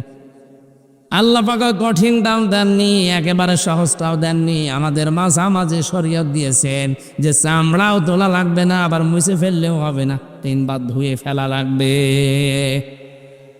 হ্যাঁ, এটা মাসলা মাসালে হয়তো বিভিন্ন নিয়ম নীতি নিয়ে মতপার্থক্য ছিল, কিন্তু আদম থেকে শুরু করে আমাদের নবী পর্যন্ত প্রত্যেকের মিশন একটাই ছিল, আনাকিমুদ্দিন ওয়ালা তাতাফাররাকু ফি। নামাজ যেভাবে কায়েম করো, রোজা যেভাবে ফরজ মনে করে করো, দিন কায়েম করা কিন্তু ঠিক ওই রকম ফরজ। আর এই বিষয়ে কোনো পার্থক্য, মত পার্থক্য ও ফতোয়াবাজি, দলাদলি চলবে না। আর যত দলাদলি মত পার্থক্য সব এই জায়গায় এসে, এদেশে মানুষ যত তার চাইতে দল বেশি। এটা মিথ্যা কথা, কারণ এমনও লোক আছে 1 জন 2 3 দল করে, যখন যে দল মানে ওই দলের কর্মী। যেদিকে বৃষ্টি পড়ে ওইদিকে ছাতা ধরে, এরকম মানুষ আছে না নেই? আল্লাহর কোনো বিধানকে আপনি যদি খারাপ মনে করেন, হ্যাঁ আপনার বুঝে আসছে না, সেটা আলাদা কথা বলছেন। আল্লাহর বিধানকে খারাপ মনে করলে ঈমান নষ্ট হয়ে যায়, ভেঙে যায়, ব্যর্থ হয়ে যায়। 6 নম্বরে দিনের কোনো বিধানকে নিয়ে কেউ যদি কটাক্ষ করে, উপহাস করে, মর্যাদা দিতে না চায়, এটা আজ দিন দিন বাড়ছে। আল্লাহর বিভিন্ন বিধান নিয়ে মানে তো না, আরো কটাক্ষ করে, আরো উপহাস করে উড়িয়ে দেয়। আমি একটা উদাহরণ দিচ্ছি আল্লাহর কোরআন থেকে, একটু খেয়াল করে শোনেন। কোরআনের কোনো আয়াত বোঝার জন্য কেউ যদি চেষ্টা করে, তার কিন্তু 500 রাকাত নফল নামাজের সওয়াব। ইন্নাল্লাযীনা কাযযাবু বিআয়াতিনা ওয়াস্তাকবারু আনহা লা তুফাত্তাহু লাহুম আবওয়াবুস সামা ওয়া লা ইয়াদখুলুনাল জান্নাহ। আল্লাহ পাক বলেন, হে নবী, নিশ্চয় যারা আমি আল্লাহর আয়াতকে অবিশ্বাস করে, মিথ্যা মনে করে, আর যখন আমার আয়াত দিয়ে ওয়াজ করা হয়, তাফসির করা হয়, ব্যাখ্যা করা হয়, সতর্ক করা হয়, ও মানুষ সতর্ক না হয়ে অহংকার করে আরো উঠে চলে যায়। ওয়াস্তাকবারু আনহা, ইস্তেকবার করে, অহংকার করে, দাম্ভিকতা দেখিয়ে মুখ ফিরিয়ে চলে যায়। লা তুফাত্তাহু লাহুম, তুফাত্তাহু মুজারে বর্তমান, ভবিষ্যৎ, প্রেজেন্ট, ফিউচার, তার জন্য খোলা হচ্ছে না, হবে না। আবওয়াব সামা, বাবের বহু বচন আবওয়াব, বাব মানে দরজা, আবওয়াব মানে দরজা সমূহ, সামা মানে আকাশ, আকাশের একটা দরজাও তার জন্য খোলা হচ্ছে না, হবেও না। এতটুকু আল্লাহ শেষ করেননি, পরবর্তী কথা আরো কঠিন। ওয়ালা ইয়াদখুলুনাল জান্নাহ, ওরা জান্নাতে যাচ্ছে না, যাবে না। আপনি হিসাব করছেন পেছনের হাত দিয়ে। আজ যারা আল্লাহর আয়াতকে অবিশ্বাস করেন, কটাক্ষ করেন, মিথ্যা মনে করেন, অহংকার করে মুখ ফিরিয়ে চলে যান, আপনার কিন্তু জীবনের বড় ক্ষতি দুইটা। আকাশের দরজা সব সময় আপনার জন্য বন্ধ, আপনার আমল ওঠা বন্ধ হয়ে গেছে। 2 নাম্বার, আপনি জান্নাতে কোনোদিন যাচ্ছেন না, যাবেনও না। আল্লাহ একটা উদাহরণ দিচ্ছেন, হাত্তা ইয়ালিজাল জামালু ফি সামিল খিয়াত। হাত্তা মানে যতক্ষণ পর্যন্ত, ইয়ালিজা মানে প্রবেশ করা, যতক্ষণ পর্যন্ত প্রবেশ না করে সূচের ওই ছিদ্র দিয়ে উট, তার মানে সূচের ছিদ্র দিয়ে উট প্রবেশ করা যেরকম অসম্ভব, ওই মানুষগুলোর আল্লাহর জান্নাতে যাওয়া ওই রকম অসম্ভব। আল্লাহ উদাহরণটা দিয়ে জানিয়েছেন, বান্দা তোর জন্য আমার জান্নাতে যাওয়া সম্ভব না। সুতরাং আল্লাহর আয়াত নিয়ে যারা কটূক্তি করছেন, তারা থামেন, আপনার জন্য জান্নাতে যাওয়া সূচের ছিদ্র দিয়ে উট যাওয়ার মতো কঠিন। আল্লাহ শেষ করে দিলে হয়তো আমি বলতাম না, এর পরবর্তী কথা আরো কঠিন। ওয়াকাযালিকা নাজিসিল মুজরিমিন, আল্লাহ বলেন এইভাবে করে আমি পাপিষ্ঠদেরকে শাস্তি দেব।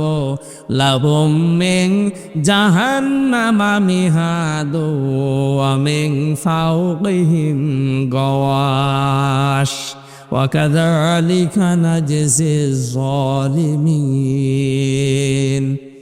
এই যে মানুষগুলো যারা আল্লাহর আয়াত নিয়ে, আল্লাহর কোরআন নিয়ে, আল্লাহর বিধান নিয়ে কটূক্তি করে, উপহাস করে, এরা নামাজ পড়তে পারে, রোজা রাখতে পারে, দাড়ি রাখতে পারে, মারা যাওয়ার সঙ্গে সঙ্গে আমি আল্লাহ কবরটা জাহান্নাম বানিয়ে দেব। আল্লাহ শুধু এতটুকুই দেননি, আল্লাহ এর পরবর্তী শব্দের দিকে খেয়াল করেন, মিহাদু ওয়া মিন ফাওকিহিম গাওয়াশ, ওদের কবরের ভেতরে রাখার সঙ্গে সঙ্গে পেছনে নিচে যে বিছানাটা, এটা হয়ে যাবে আগুনের বিছানা, উপরে দেওয়া হবে আগুনের চাদর। জোরে বলেন নাউজুবিল্লাহ। এই আয়াতটা আমার চোখের সামনে যখন আসে, আমি দেখতে পাই দেশে অনেকেই এখন এই আয়াতে শামিল। অথচ এরকম মানুষ মারা গেলে আমরা অনেকে উপরে পোল দিয়ে রাখি। হ্যাঁ, কথা বলে না কেন? সারা জীবন যে আল্লাহর আয়াতকে উপহাস করে, ঠাট্টা করে, আল্লাহর বিধানকে যার পছন্দ হয় না, এ মানুষটা মারা গেলে উপরে ফুল কেন, 2 তলা বিল্ডিং কেন, 15 তলা বিল্ডিং বানিয়েও কাজ নেই। কারণ আল্লাহ নিজে ওরে জাহান্নামের চাদরের বিছানা দেবে, জাহান্নামের চাদর দিয়ে ঢেকে দেবে। জোরে বলেন নাউজুবিল্লাহ। আমার ভাইরা, জানি ইমান যেন আপনার ভেঙে না যায়, সতর্ক থাকবেন। 7 নাম্বারে যারা জাদুকর, এদের ইমান ভেঙে যায়, এলাকায় মনে হয় নেই। 8 নাম্বারে মুসলমানদের বিরুদ্ধে যারা ষড়যন্ত্র করে, এটা এখন বেশি। কথা বলেন না কেন? মুসলমানদের বিরুদ্ধে, মানুষের বিরুদ্ধে না, মুসলমানদের বিরুদ্ধে যারা ষড়যন্ত্র করে, এই লোকটার ইমান ভেঙে যায়। মান সালিমাল মুসলিমুনা মিন লিসানিহি ওয়া ইয়াদিহি, ওই লোকটাই আসল মুসলমান, যার হাত থেকে, মুখ থেকে মানুষেরা নিরাপত্তা পায়। ঠিক আছে? না না না, ঠিক নেই। আপনি কি শোনেন, আনবেন, এভাবে শুনলে তো হবে না। আমি অর্থ করলাম কি, আপনি বলছেন ঠিক আছে। মান সালিমাল মুসলিমুনা মিন লিসানিহি ওয়া ইয়াদিহি, ওই লোকটাই প্রকৃত মুসলমান, যার হাত থেকে, মুখ থেকে মানুষেরা শান্তি পায়। ঠিক আছে? হয়নি। কি শোনে ওরা, আলেম বলে। আরে ভাই, শব্দের দিকে খেয়াল করে শুনবেন, আমার ভুল হলে ধরে দেবেন। এমনি এমনি আপনি স্টেজে বসে আছেন, না না না, হয়নি।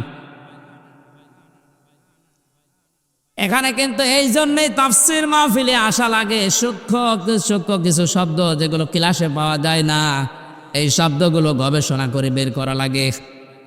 কোনো মানুষ যদি মানুষ হয়ে মানুষের ওপরে জুলুম করে, তার বিরুদ্ধে কিন্তু আল্লাহর মামলা আছে, এটা আলাদা বিষয়।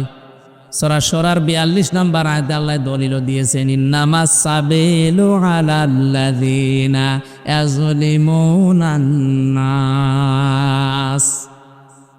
আমি আল্লাহর মামলা, আমি আল্লাহর অভিযোগ তাদের বিরুদ্ধে যারা মানুষ হয়ে মানুষের ওপরে জুলুম করে। আল্লাহ এখানে ইয়াজলিমুন আল মুসলিমুনা দেয়নি, দিয়েছে ইয়াজলিমুনান। বলেন বলেন, হিন্দু কি মানুষ না? খ্রিস্টান, ইহুদি? তাহলে মানুষ মতবাচ্যে যারা বিবেচিত, সে যে ধর্মের হোক, ওর ওপরে কেউ যদি জুলুম করে, তার অধিকার নষ্ট করে, তার বিরুদ্ধে মামলা কার, এটা আলাদা বিষয়। কিন্তু এখানে আল্লাহর নবী নাস শব্দ দেননি, দিয়েছেন মুসলিমুনা। কি দিয়েছেন? আমি এইটা বোঝানোর জন্য বলছিলাম, ওই লোকটা আল্লাহর কাছে প্রকৃত মুসলিম, যার হাতের দ্বারা আর মুখের দ্বারা মুসলমানেরা নিরাপত্তা পায়। আপনি কেমন মুসলমান? আপনার হাতের দ্বারা আর মুখের দ্বারা মুসলমানেরা শান্তিতে থাকে না, আর আতঙ্কে থাকে। এখানে ইয়াদি মানে এই হাত শুধু না, ক্ষমতার হাত, এক কথা বলেন, আইনের হাত, টাকা পয়সার হাত, প্রভাব প্রতিপত্তির হাত, এই হাতও হতে পারে। এক একটা শব্দের প্রায় 33টার উপরে অর্থ আছে, সর্বনিম্ন 33টা, উপরে 99টা।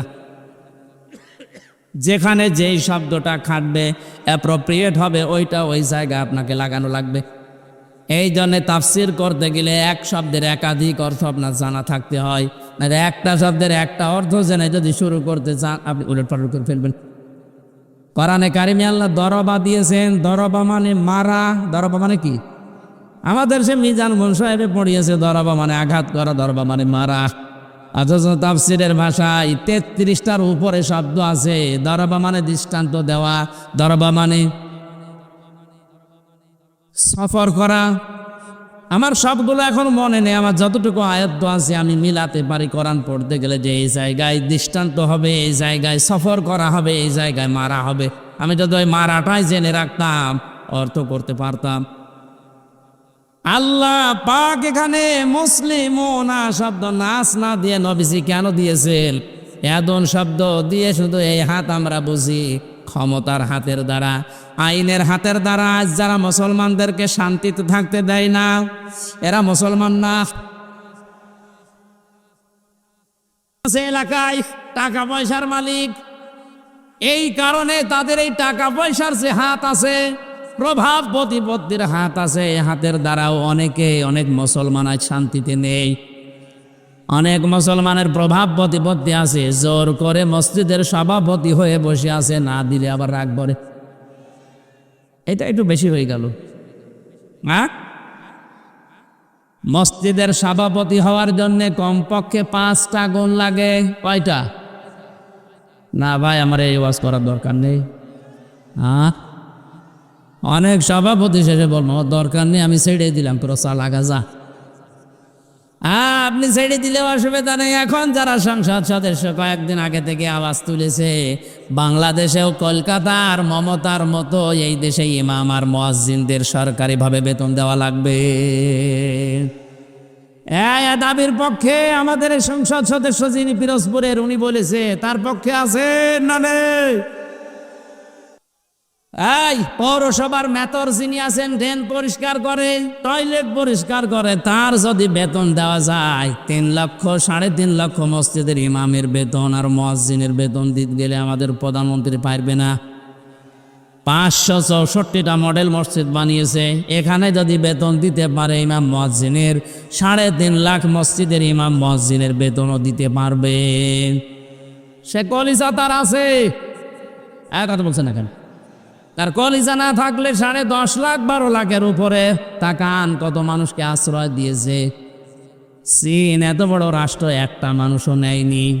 কথা বলছে না কেন? আর সমালোচনা আলোচনা তার বিরুদ্ধে পক্ষে বিপক্ষে আছে, কিন্তু তার কয়েকটা কাজ কিন্তু খুব ভালো। বিশেষ করে একটি খামার একটি বাড়ি, এই প্রকল্পের মাধ্যমে অনেকে আজ একটা কর্মজীবন পেয়েছে, একটা মাথা গোজার ঠাঁই পেয়েছে। প্রধানমন্ত্রীর জীবনে কিছুই যদি আল্লাহর ভালো না লাগে, এই কাজটা ভালো হবে, কারণ এটা কোরআনে কারিমের সূরা মুদ্দাসসির থেকে নেওয়া। অলাম নাকু নুতিউমুল মিসকিন, হে নবী আপনি মিসকিনদেরকে খাবার দেবেন, যারা দেয় না তারা মুসলমান দাবি করলেও জাহান্নামে যাবে। সুতরাং শুধু নিজে খেয়ে পরে বাঁচবেন, এতিম মিসকিন অসহায় মানুষের খবর রাখবেন না, আপনি জান্নাতে যেতে পারেন না। উনি হয়তো এই আয়াত থেকে এই শিক্ষাটা নেওয়ার জন্য একটি খামার একটি বাড়িয়ে প্রকল্প চালু করেছিল। আর দুর্নীতি হয়েছে, হয়তো অনেকে একটি খামার একটি বাড়ি বানাতে গিয়ে মাসের বদলে রড দিয়েছে, আমরা জানি, কিন্তু কাজ তো করেছে। যারা দায়িত্ব পেয়েছিল ওরা 2 নাম্বারই করলে উনি ওখানে ডাকাতি করবে কি? সুতরাং এই কাজটা যেন আল্লাহ কবুল করেন।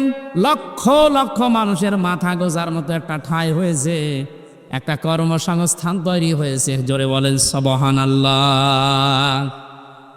আমি কিন্তু শিক্ষা দেওয়ার জন্য যে জায়গায় ছিলাম ওখানে ফিরে যাচ্ছি।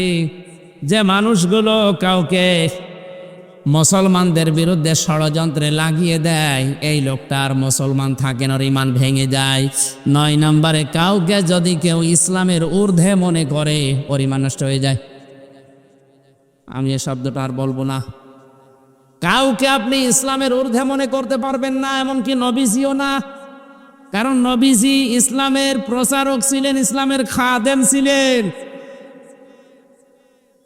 বিশ্ব নবীকে যখন পাথর দিয়ে দিয়ে মেরে মেরে রক্তাক্ত করে ফেলে রাখতো, জিবরাইল এসে পাথরগুলো সরিয়ে বড় একটা পাথরের ওকে বলতেন তুলা হয়ে যাও, তোলার মতো নরম করে ওখানে যখন শুয়ে দিতেন, জিবরাইলকে নবীজি বলে ভাই আমার কি কাজ?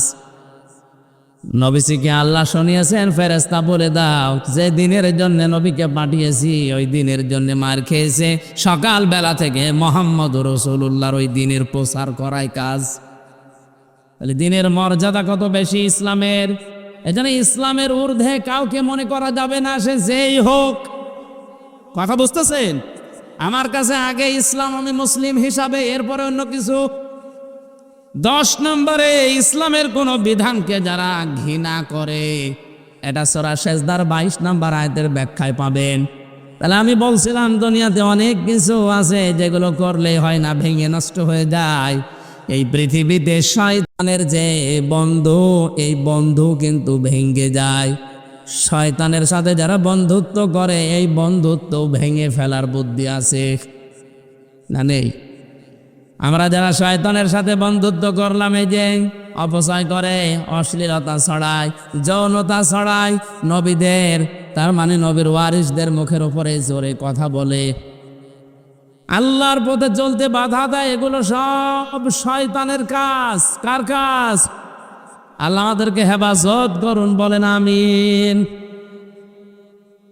সূরা জুমার মাত্র 2টা আয়াত পড়েছিলাম।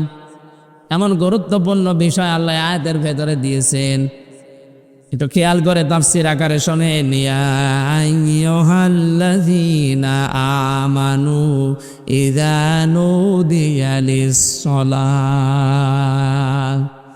আল্লাহ পাক বলেন ঈমানদারেরা, যেদিন আযান দেওয়া হয়, ইলা ইয়াউমিল জুমআহ, ইযা নুদিয়া লিস-সালাতি মিন ইয়াউমিল জুমআহ, জুমার দিন যখন আযান দেওয়া হয়, ডাকা হয়, আহ্বান করা হয়, ঘোষণা দেওয়া হয়, ফাসআউ ইলা যিকিরিল্লাহ, তোমরা আল্লাহর জিকিরের দিকে, নামাজের দিকে দৌড়াও। কে বলছেন? আরো জোরে বলেন। অজারুল বাই, দুনিয়ার সব বেচা কিনা কাজ কারবার বন্ধ করে দাও। যালিকুম খায়রুল লাকুম ইন কুনতুম তা'লামুন, এইটাই ভালো কাজ, এইটা যদি তোমরা বুঝে থাকো। এবার আসেন আয়াতের বাস্তব ব্যাখ্যা কি। আল্লাহ পাক শব্দটা দিয়েছেন ইযা নুদিয়া লিস-সালাতি মিন ইয়াউমিল জুমআতি ফাসআউ ইলা যিকিরিল্লাহ, যখন আযান হয়ে যাবে সব কাজ কাম বন্ধ করে দিয়ে দৌড়াও নামাজের দিকে। কিসের দিকে? আরো জোরে বলেন। আর আমরা হাদিস শুনেছি এতদিন যে নবীজি জানিয়েছেন কেউ যেন নামাজের জন্য দৌড়িয়ে মসজিদে যাবা না। শোনেননি? শুনছি মানে কি? এটাই সঠিক হাদিস। মুসলিম শরীফের হাদিস হচ্ছে কেউ যেন মসজিদে দৌড়িয়ে যাবা না নামাজ পড়ার জন্য। ফজরের নামাজে নবীজি নামাজ আদায় করছেন, নামাজের ভেতরে ধপ ধপ করে কিছু আওয়াজ শুনলেন। নামাজ শেষ হয়ে গেল, ঘরে বসলেন, ডাক দিয়ে বললেন সাহাবীরা নামাজের ভেতরে আমার কানে আওয়াজ এসেছে, দপ দপ করে আওয়াজ হচ্ছিল কিসের?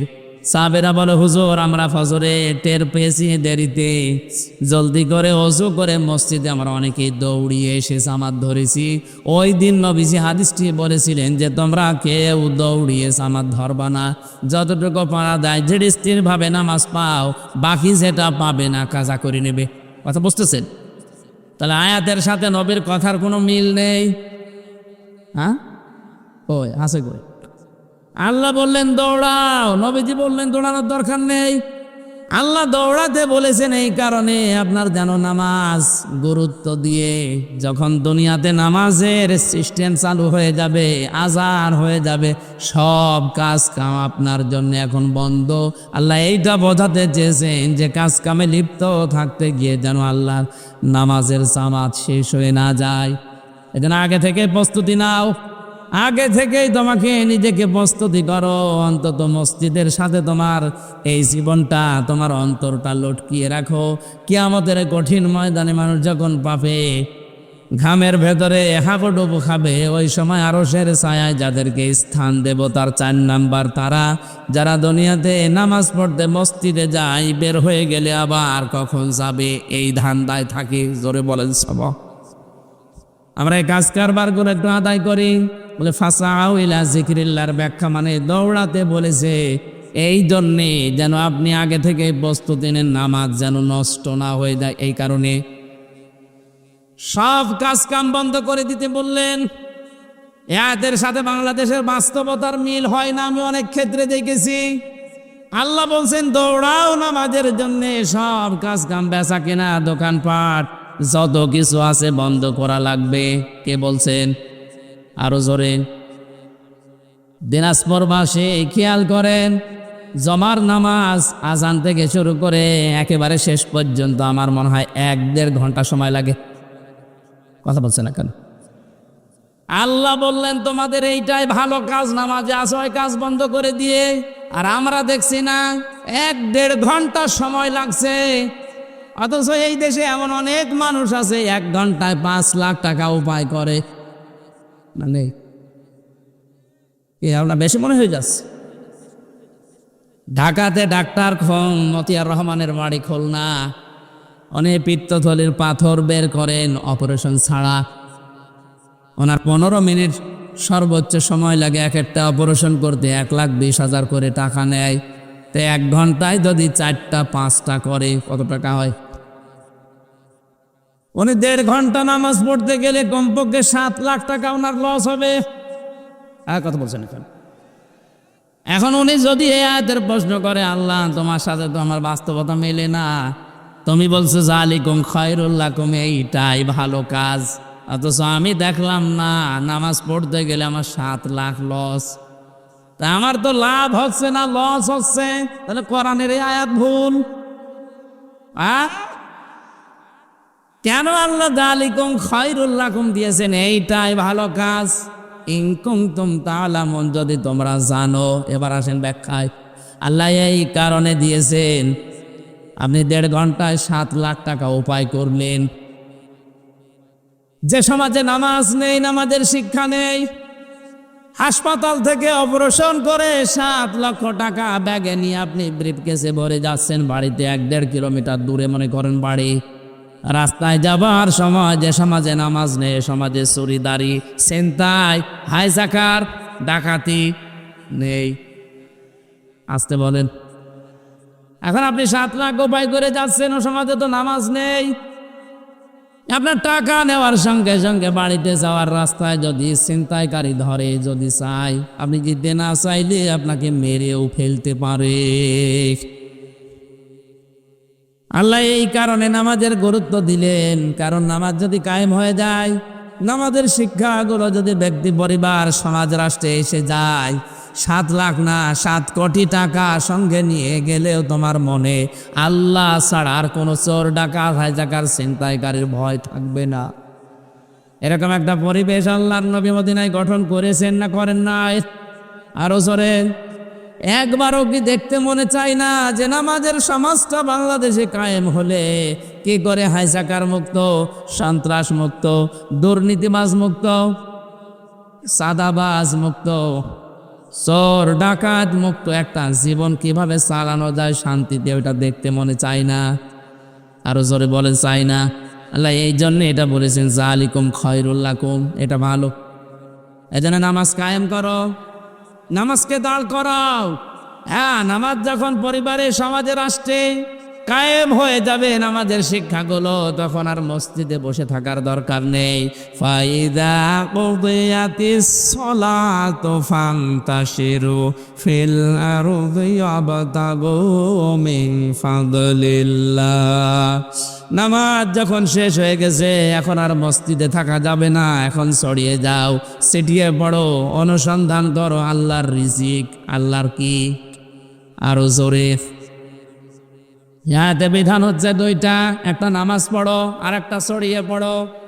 খেয়াল করেন, তাহলে নামাজও ফরজ, জমিনে হালাল রুজির জন্য চেষ্টা করা, কষ্ট করা।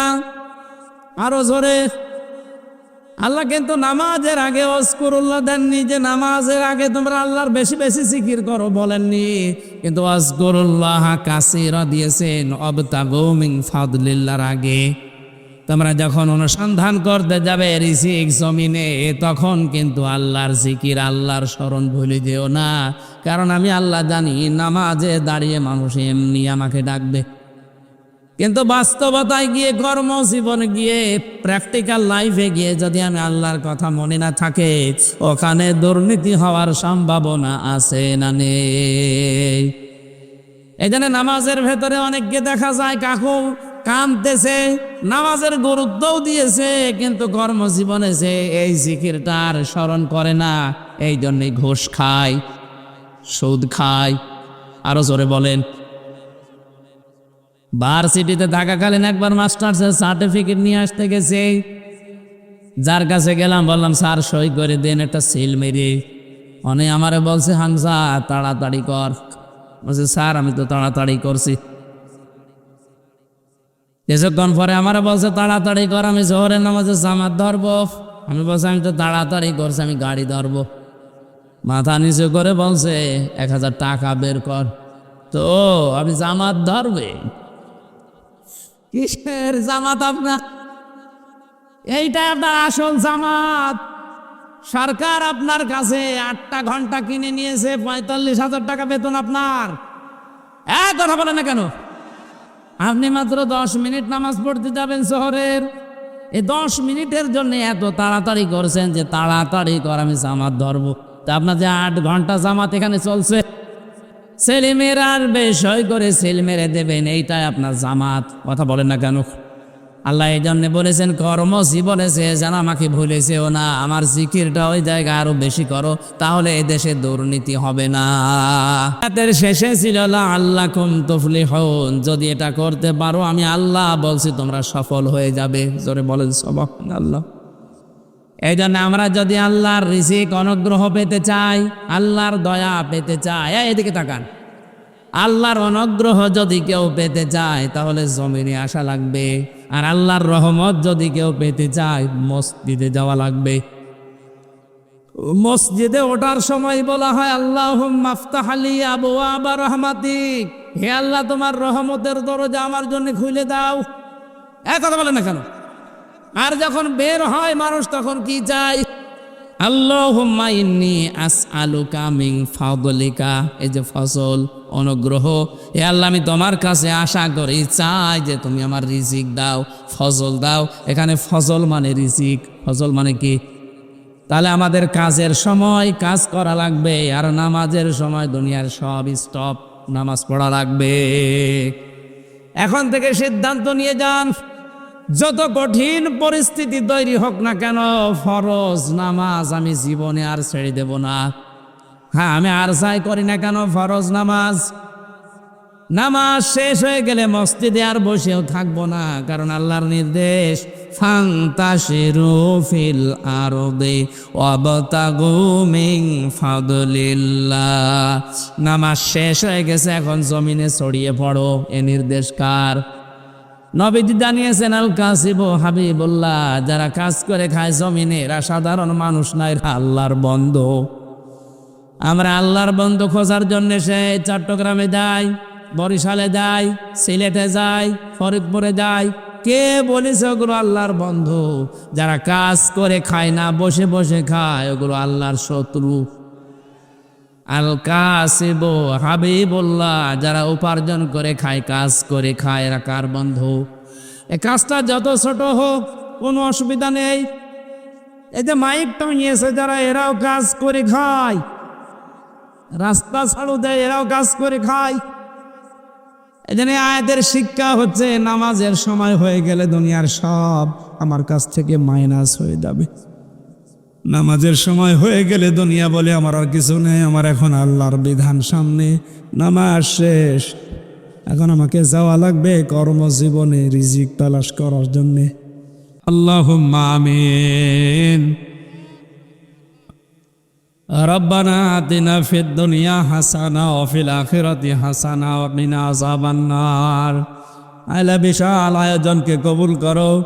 আমার শরীর এবং কণ্ঠের দিকে তাকিয়ে আমি শেষ করে দিলাম, আবার তুমি আমাকে আগের অবস্থায়, স্বাভাবিক অবস্থায় ফিরিয়ে দাও।